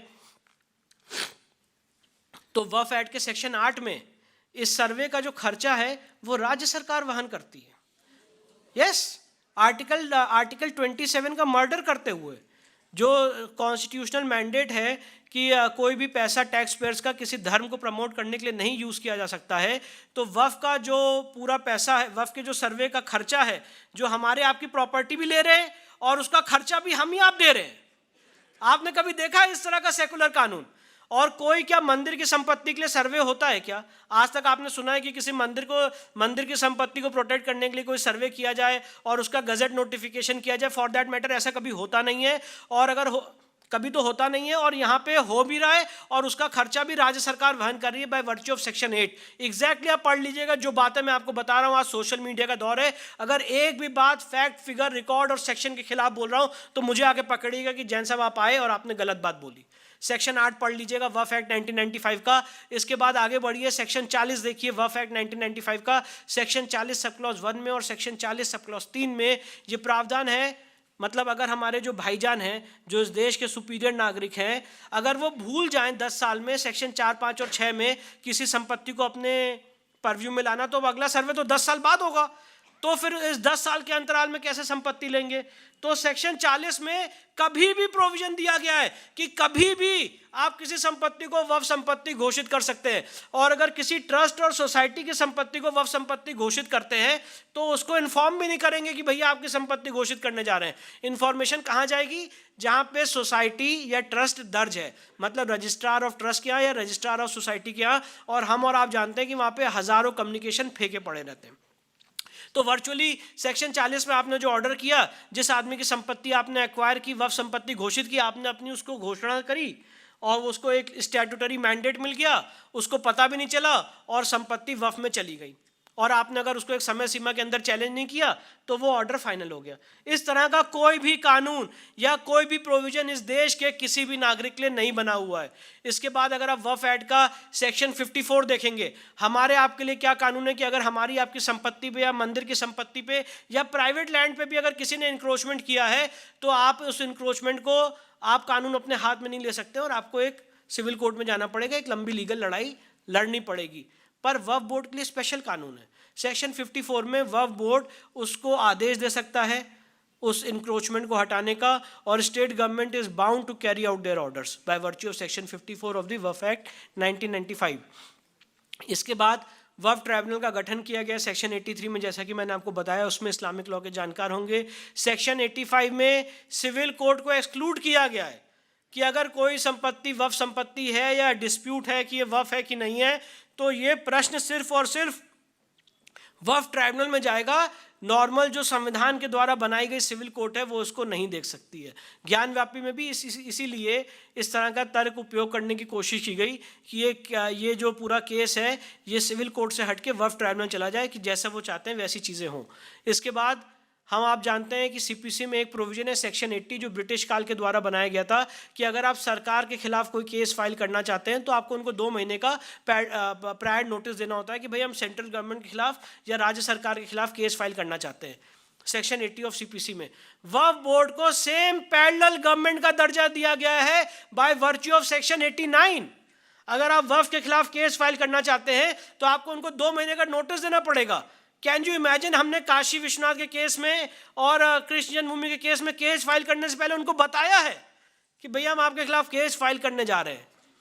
ऐसे बहुत से लोग हैं जो ये नोटिस देते हैं उसके बाद केस फाइल नहीं हो पाते हैं for many reasons, for reasons which I can not से ऑन रिकॉर्ड। इसके बाद इस देश के संविधान में आपने कभी नहीं सुना होगा आज तक पिछले 70 सालों में कि किसी पुजारी, पुरोहित, शंकराचार्य, महंत, पीठाधीश्वर को पब्लिक सर्वेंट का दर्जा दिया गया हो।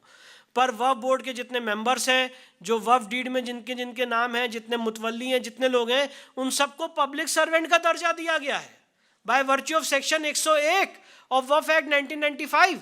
मतलब अगर आपने उनको टच भी कर लिया तो वो आईपीसी के तहत एक ऑफेंस है। इसके बाद यहां पे भी डिस्क्रिमिनेशन नहीं समाप्त होता है। वक्फ एक्ट में सेक्शन 100, मैं 2 बातें और रखूंगा। वक्फ एक्ट में सेक्शन 107 हमारे आपके लिए क्या कानून है कि भैया अगर आपकी संपत्ति पे किसी ने कब्जा कर लिया है तो आपको लिमिटेशन एक्ट 1963 के माध्यम से एक समय सीमा के अंदर कोर्ट में जाना होगा और उस समय सीमा का आप उल्लंघन नहीं कर सकते। वो समय सीमा 3 साल है, कहीं 6 साल है, कहीं 12 साल है। पर वक्फ बोर्ड के लिए कोई समय सीमा नहीं है। वक्फ एक्ट 1995 की बाय वर्च्यू ऑफ सेक्शन 107 उनको लिमिटेशन से एग्जेम्प्ट किया गया है।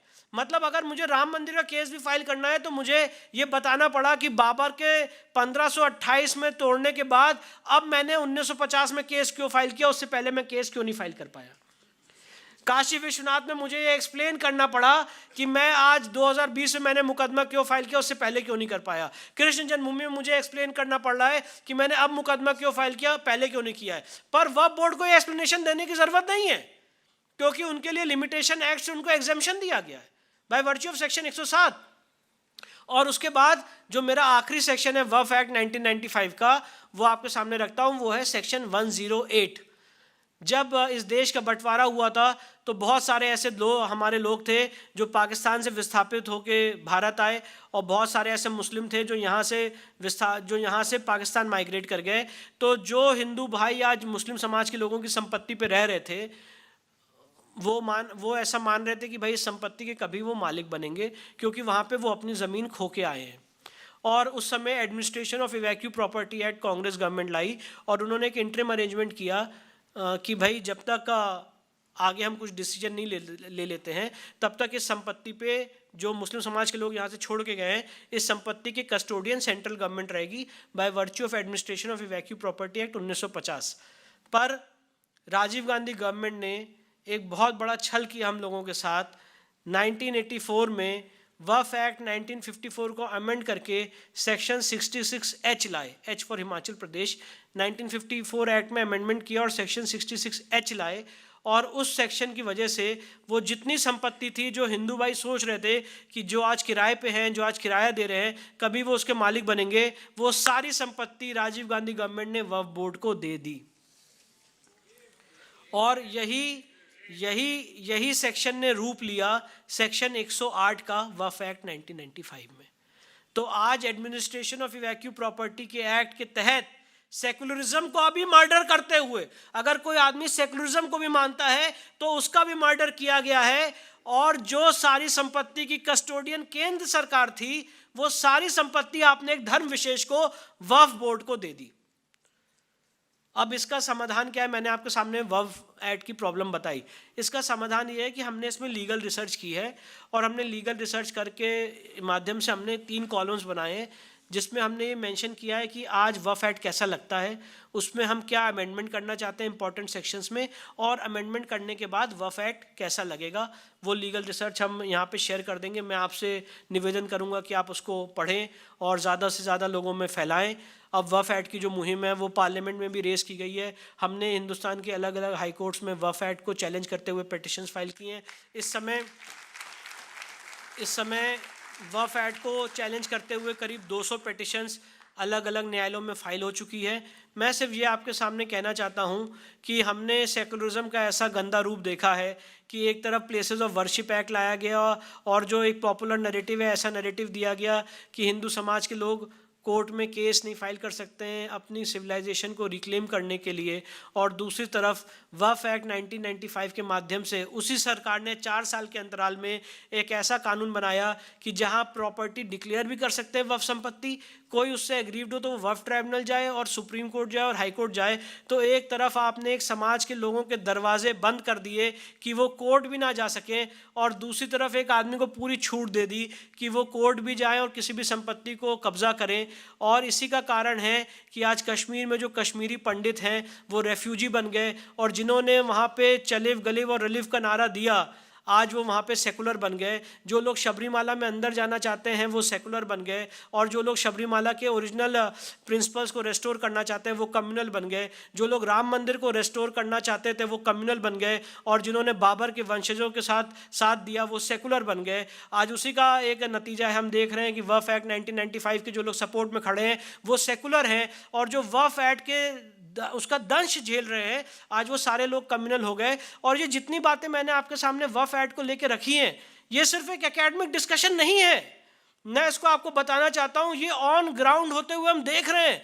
अगर आपने देखा हो तमिलनाडु में 1600 साल पुराना मंदिर जो इस्लाम से आने के भी पहले का मंदिर है, उस मंदिर को और उस पूरे गांव को वक्फ संपत्ति घोषित कर दिया गया।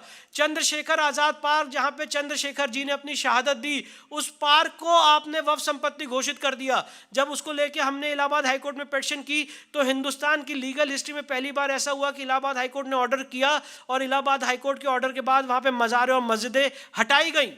इसके बाद आपने सूरत की म्युनिसिपल कॉर्पोरेशन को वक्फ संपत्ति घोषित कर दिया।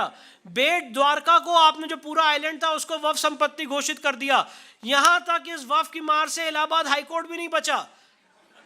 इलाहाबाद हाईकोर्ट के अंदर मस्जिद बनी हुई थी, जब 2017 में मस्जिद की लीज एक्सपायर हो गई तो उसको वक्फ के रूप में दर्ज कर दिया और कहा यह वक्फ संपत्ति है। इलाहाबाद हाईकोर्ट को अपनी संपत्ति को रेस्टोर करने के लिए लड़ना पड़ा, मामला सुप्रीम कोर्ट तक गया, और सुप्रीम कोर्ट ने कहा कि नहीं भाई, ये आपकी संपत्ति नहीं है। एंड कैन यू इमेजिन, मतलब जिसे कहते हैं हिंदी में कहावत है, चोरी और सीना चोरी। तो आपने चोरी भी की और सुप्रीम कोर्ट ने आदेश दिया कि ये लोग इतने दिन से यहाँ पे नमाज पढ़ते चले आ रहे, तो इनको ऑल्टरनेट लैंड दे दीजिए। मतलब ये ऑल्टरनेट लैंड का सिस्टम बंद होना चाहिए, चाहे वो राम मंदिर का केस हो, चाहे वो इलाहाबाद हाईकोर्ट का केस हो। आप पहले किसी भी संपत्ति में गलत ढंग से घुसेंगे, उसके बाद आप उसमें ऑल्टरनेट लैंड मांगेंगे।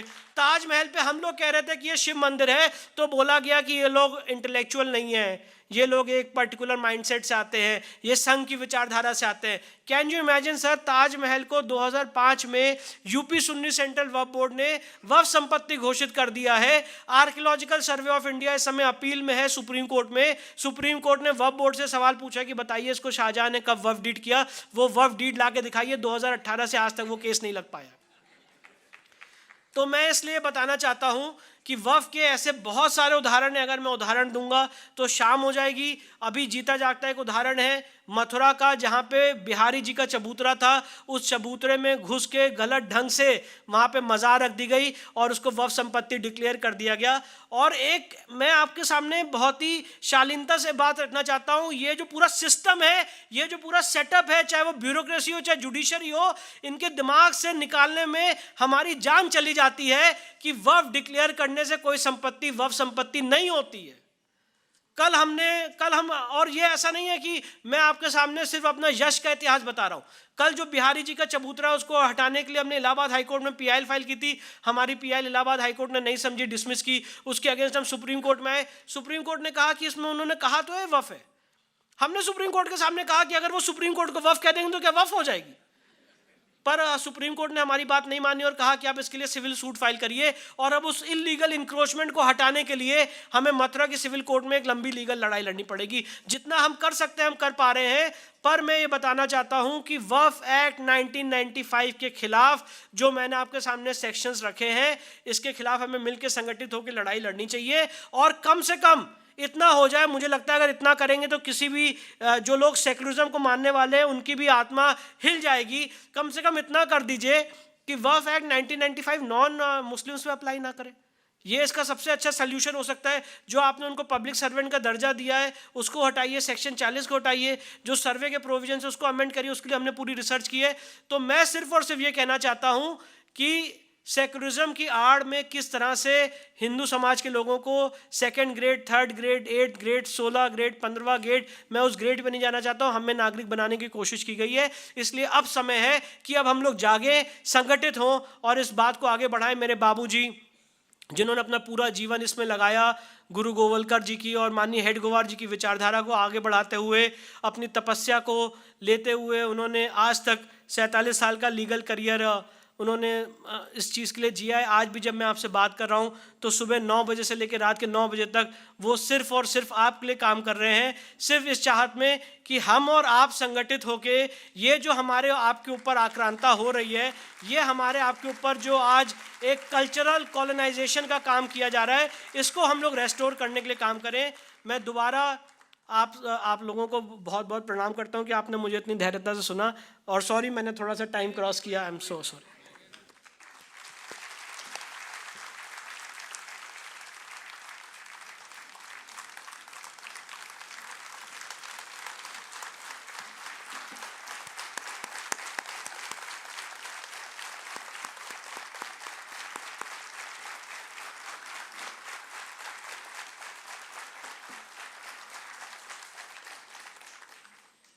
विष्णु जी, दरअसल समय के बारे में मैंने आपसे इसलिए कहा था क्योंकि हमारे पास कई प्रश्न कार्यक्रम के पहले आ जाते हैं और लोग हमें कार्यक्रम के दौरान भी प्रश्न देते हैं, लेकिन मेरे जो साथी प्रश्न वहाँ जमा कर रहे हैं उन्होंने कहा, मुझे एक संदेशा भेजा कि बोले प्रश्न तो सब खत्म हो गए, अब पूछोगे क्या? तो इसीलिए मुझे समय का कोई दिक्कत नहीं थी, मैंने आपको कहा समय आप ले सकते हैं, लेकिन वाकई में आपने लगता है सभी सवालों के जवाब दे दिए हैं। लेकिन एक थोड़ा सा आप कहें तो नटखट सवाल पूछता हूँ। मेरे कुछ मित्र कभी कभी कहते हैं कि सत्ताधारी पक्ष का एक नारा था जिसमें राम जन्मभूमि थी और 370 था, अब दोनों बन गए हैं, तो बोले अगले चुनाव में क्या कोई नारा नहीं रहेगा क्या? तो क्या आपको लगता है कि PWA और वक्फ का नारा अब लग जाना चाहिए? नहीं, मुझे लगता है कि 40,000 मंदिर जो हमारे बाकी हैं उसका नारा लगना चाहिए। जहाँ जहाँ मंदिर तोड़ के मस्जिद बनाई गई है उन सारी जगहों को हम लोग रेस्टोर करें। अपनी ये जो हमारे ऊपर एक कल्चरल कॉलोनाइजेशन थोपी गई है, इस मानसिकता से उभरे। जैसा JSI दीपक ने अपनी किताब में लिखा है कि 4 तरह के कॉलोनाइजेशन होते हैं, उसमें सबसे इम्पॉर्टेंट कॉलोनाइजेशन है कल्चरल कॉलोनाइजेशन। तो उसकी तरफ हम लोग डीकॉलोनाइजेशन की तरफ बढ़े और इस सिविलाइजेशनल बैटल को वहाँ तक ले जाएं जहाँ अभी मैं आपके सामने बताना चाहता हूँ। भोजशाला में एक मंदिर है माँ वाघ देवी का, वहाँ पे आपने कभी भी ऐसा नहीं देखा होगा कि किसी भी जगह एक जगह को आपने आर्कियोलॉजिकल सर्वे ने ऑर्डर पास कर दिया। मैं आपसे जो बात कह रहा हूँ ऑन रिकॉर्ड बात कह रहा हूँ। आर्कियोलॉजिकल सर्वे ने ऑर्डर पास कर दिया भोजशाला के केस में, जहाँ ट्यूसडे को माँ वाघ देवी का जो स्थान है वहाँ पे हिंदू समाज के लोगों को पूजा करने का अधिकार है और फ्राइडे को उसी जगह पे मुस्लिम समाज के लोगों को नमाज पढ़ने का अधिकार दिया। अब उसका इम्पैक्ट ये होता है कि जब मुस्लिम समाज के लोग भोजशाला में माँ वाघ देवी के मंदिर के अंदर जाते हैं, वहाँ पे हवन कुंड में थूकते हैं, जो संस्कृत की ऋचाएँ हैं उसको मिटाते हैं। तो मैं सिर्फ ये कहना चाहता हूँ कि मैं यहाँ पे कोई कंसेशन देने के लिए नहीं बैठा हूँ। वो सारे मुद्दे चुनाव में उठने चाहिए जो सनातन सेंट्रिक हैं, जिसमें 40,000 मंदिर हैं जो अपना न्याय मांग रहे हैं, या हज़ारों मंदिर हैं जो अपना न्याय मांग रहे हैं। प्लेसेस ऑफ वर्शिप एक्ट है, वक्फ एक्ट है, सच्चर कमेटी है, माइनॉरिटी मिनिस्ट्री है, बहुत सारे ऐसे कानून हैं जो एंटी हिंदू बने हुए हैं। उन सारे चीज़ों को समाप्त करने के लिए चुनाव होना चाहिए, मैं ऐसा मानता हूँ।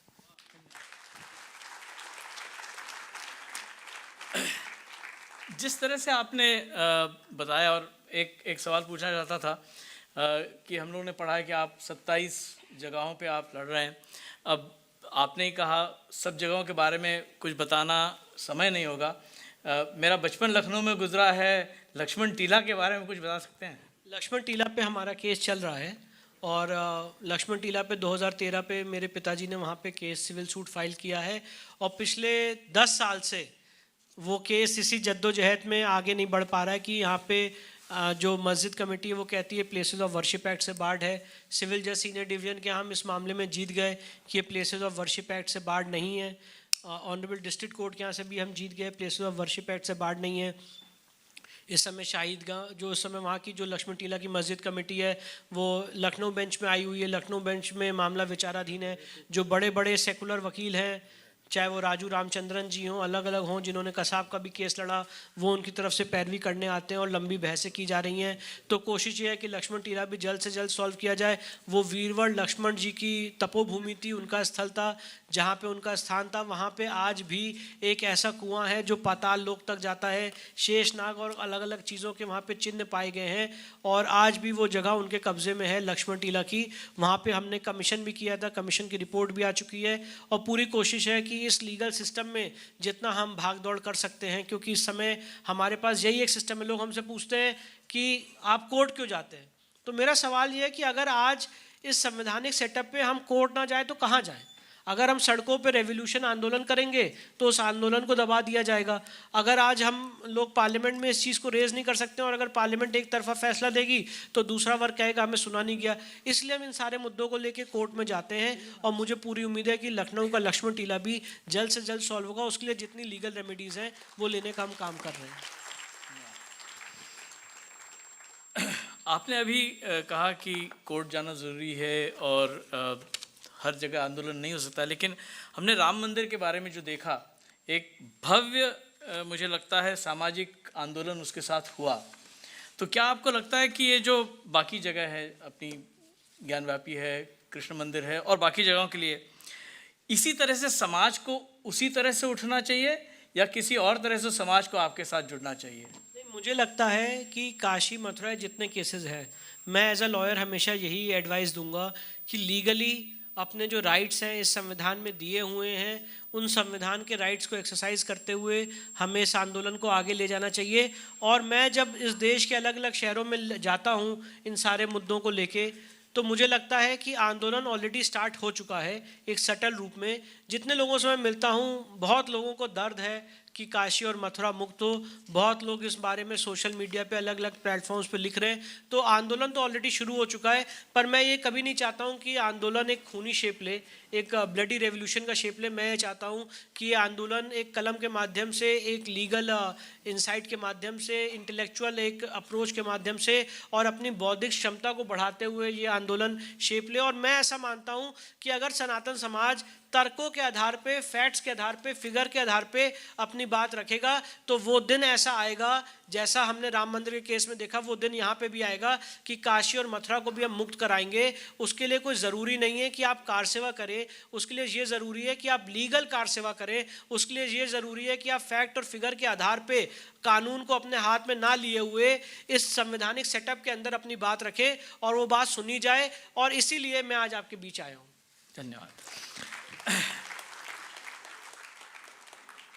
क्या ऐसा नहीं लगता कि बहुसंख्य आबादी के साथ जो भी मामले हैं उन्हें डील करते समय हमारा संविधान कुछ ज़्यादा ही कठोर है? और उसकी जो एक सवाल अंग्रेजी में था तो मैं पूछता हूँ कि is it not the case that our constitution is progressively rendered unworkable due to the rigid and complex construct, especially when it comes to the majority population? नहीं, बिल्कुल सही सवाल है। और मैं ऐसा मानता हूँ कि अभी का जो संविधान बना हुआ है और जो संविधान का हम पूरा सेटअप देख रहे हैं, वो इस देश के बहुसंख्यक समाज को न्याय दिलाने के लिए पूर्ण नहीं है और संविधान में बहुत आमूल चूल परिवर्तन करने की ज़रूरत है।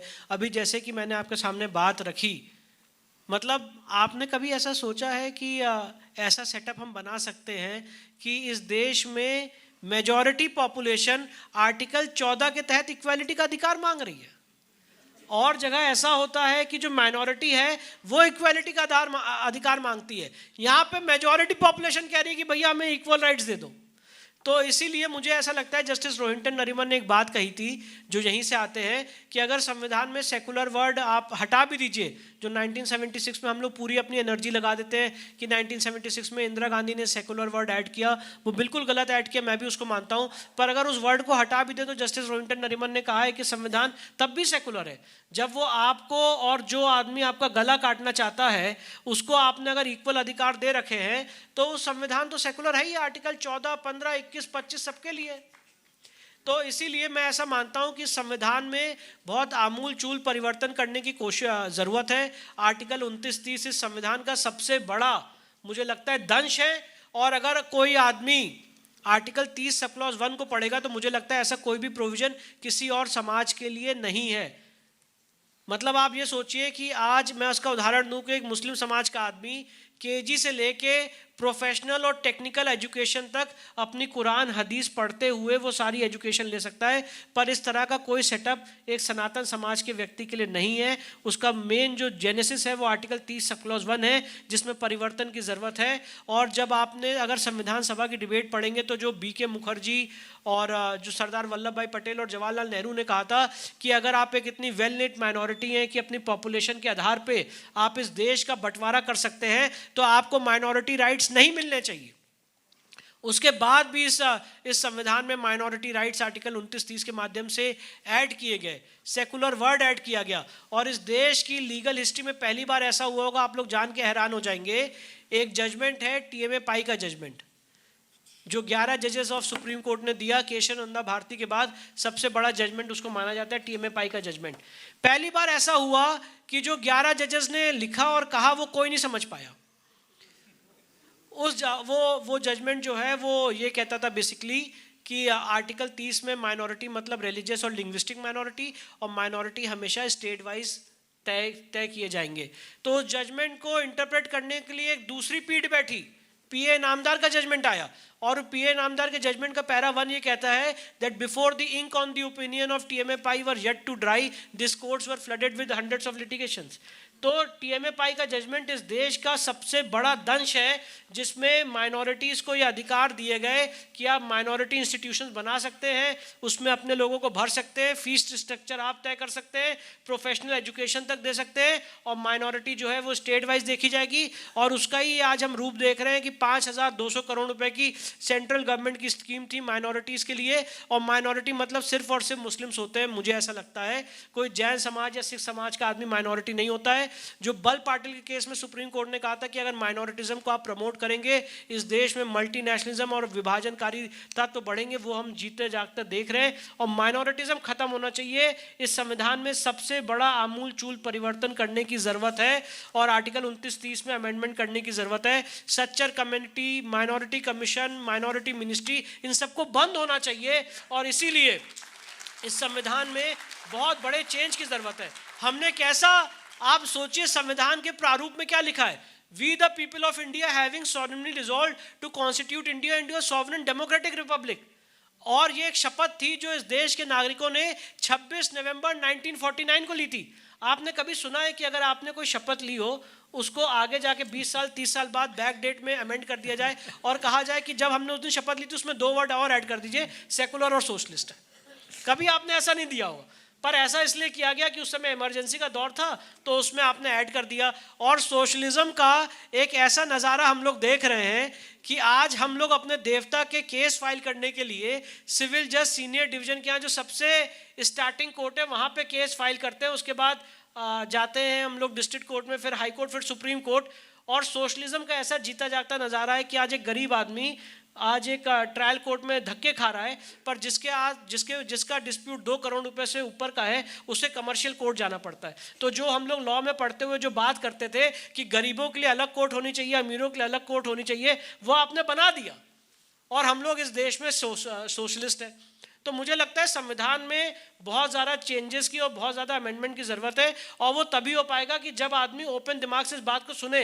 अगर आप ये कहेंगे कि नहीं नहीं नहीं, सेकुलरिज्म के खिलाफ हम कुछ नहीं सुनेंगे, एसआर बोमई के केस में सुप्रीम कोर्ट ने होल्ड कर दिया कि सेकुलरिज्म यहाँ का अभिन्न अंग है, केशवानंदा भारती के केस में सुप्रीम कोर्ट ने होल्ड कर दिया कि सेकुलरिज्म यहाँ का बेसिक स्ट्रक्चर है, बेसिक स्ट्रक्चर को आप कभी नहीं बदल सकते। तो मुझे लगता है हमें आपको एकजुट होकर एक ऐसी आवाज़ उठानी पड़ेगी कि इस देश का पूरा सिस्टम बदले, और जो सनातन सेटअप है उसको हम इम्प्लीमेंट कर सके, वो हिंदू दर्शन लोगों को दे सके। इसके लिए हमें आपको एकजुट होने की ज़रूरत है। तो एक और सवाल उठता है कि क्या हिंदू प्रॉपर्टीज़, हिंदू मंदिर, इन सब के गठन के और इन सब के एडमिनिस्ट्रेशन के लिए एक सनातन बोर्ड भी बनना चाहिए? देखिए, मुझे ऐसा लगता है कि बोर्ड, सनातन बोर्ड बिल्कुल बने, पर इम्पॉर्टेंट ये है इस समय कि हम लोगों के अंदर, जो हमारे संघ प्रमुख और अलग अलग अधिकारी हमेशा एक बात कहते हैं कि लोगों के अंदर हमें बौद्धिक लेवल क्रिएट करना होगा और चारित्रिक रूप से लोगों को खड़ा करना पड़ेगा। मान लीजिए आपने हिंदू बोर्ड बना दिया, मान लीजिए आपने, मैं ऐसा मानता हूं कि सारे टेम्पल जो आज सरकार के अधिग्रहण में हैं उनको मुक्त होना चाहिए सरकार के अधिग्रहण से, पर हमें एक ऐसे समाज की संरचना करनी पड़ेगी, एक ऐसे चारित्रिक व्यक्तियों का निर्माण करना पड़ेगा जो तैयार रहें उस चीज़ को लेने के लिए। एक ऐसे हिंदू बोर्ड का गठन करना पड़ेगा जहां पे फिर से कोई डिस्प्यूट ना शुरू हो। नहीं तो अगर हमने आज एक ऐसे हिंदू बोर्ड का गठन किया, पता चला उस हिंदू बोर्ड में ही इंटरनल लड़ाई होने लग गई, जैसे निर्मोही अखाड़ा और रामलला विराजमान के बीच में 70 साल से लड़ाई हो रही थी। तो चारित्रिक रूप से लोगों को तैयार करना पड़ेगा, स्पिरिचुअली लोगों को डेवलप करना पड़ेगा, और मुझे लगता है उसके लिए हम सारे लोगों को शाखाओं में जाना बहुत ज़रूरी है।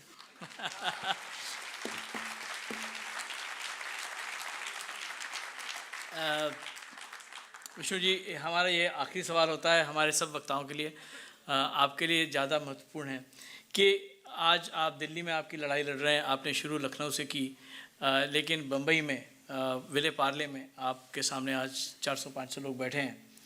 किस तरह से सामाजिक रूप में, आर्थिक रूप में या किसी और तरह से इस समाज को क्या करना चाहिए, आज आपका आखिरी संदेश क्या होगा हमारे लिए?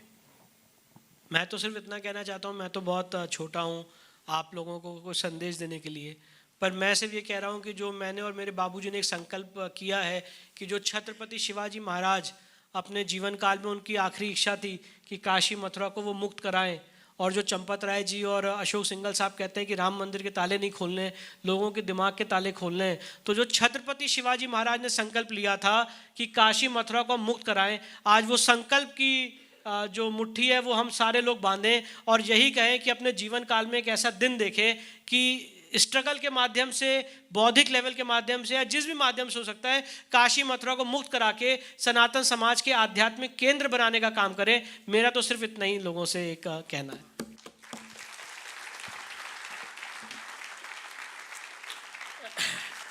जिनके नाम में विष्णु और शंकर हों और जिन्हें हरि का सदैव आशीर्वाद हो, ऐसे व्यक्ति से व्यवस्था के दायरे में रहकर आस्था के धर्म युद्ध की आवश्यकता, उसके इतिहास और उसके रणनीति के बारे में सुनने का सौभाग्य हमें मिला। हम सब सोचते हैं कि हमारे जीवन काल में अयोध्या, मथुरा, काशी तीनों मुक्त हो जाएं, और ऐसा अगर हुआ तो उसके लिए पार्ले नगरी आपके लिए भी ऋणी रहेगी, क्योंकि आप इस लड़ाई में आगे हैं। अब मैं आप सबकी अनुमति से एक औपचारिक धन्यवाद प्रस्ताव रखना चाहता हूं। निस्संदेह सर्वप्रथम हमारे आज के वक्ता एडवोकेट विष्णु शंकर जैन जी का। विष्णु जी कल 3 बजे एक भाषण दे रहे थे, उसके बाद उन्होंने वहां से निकल के फ़्लाइट पकड़ी। मुझे ये भी नहीं पता चला था, मुझे तब पता चला, किसी ने मुझे संदेशा भेजा कि अरे विष्णु जी तो यहाँ आ रहे हैं, ये तो उनके दूसरे भाषण की है, वो अपने यहाँ आ रहे हैं ना। तो मैंने कहा नहीं, वो भाषण करके यहाँ आने वाले हैं। तो विष्णु जी आप व्यस्त रहते हैं, लेकिन आपने बिना झिझक हमारा आने का न्योता स्वीकार किया, आप आए, बहुत बहुत धन्यवाद। हमेशा की तरह हमें साथ देने वाले इस प्रेक्षागृह के लिए BMC, श्री तेंदुलकर व साईराज आर्ट्स, पोस्टर, बैनर व पृष्ठभूमि के लिए, मंच व्यवस्था के लिए वास्तु शोभा, ध्वनि के लिए अविनाश पराड़कर और वीडियो के लिए विराग विजन। अंततः इस मंच को खुले दिल से प्रोत्साहन देने वाले हमारे 350 से अधिक योगदानकर्ता और भारी संख्या में उपस्थित रह के हमारा उत्साह बढ़ाने वाले हमारे सभी श्रोताओं को बहुत बहुत धन्यवाद। कार्यक्रम ख़त्म करने के पहले मैं एक सूचना भी देना चाहता हूँ। जैसा आप सबको मालूम है, प्रभु श्री रामचंद्र जी की मूर्ति प्रतिष्ठापना 22 जनवरी को हो रही है, और समाज में एक वातावरण बने, इस हेतु राष्ट्रीय स्वयंसेवक संघ और विश्व हिंदू परिषद योजना से 31 दिसंबर से 15 जनवरी तक व्यापक संपर्क अभियान करने वाला है। इस संदर्भ विले पार्ले नगर की सभी मातृशक्ति, सज्जन शक्ति का उत्साहपूर्ण योगदान और सहभाग अपेक्षित है। इस कार्यक्रम की समाप्ति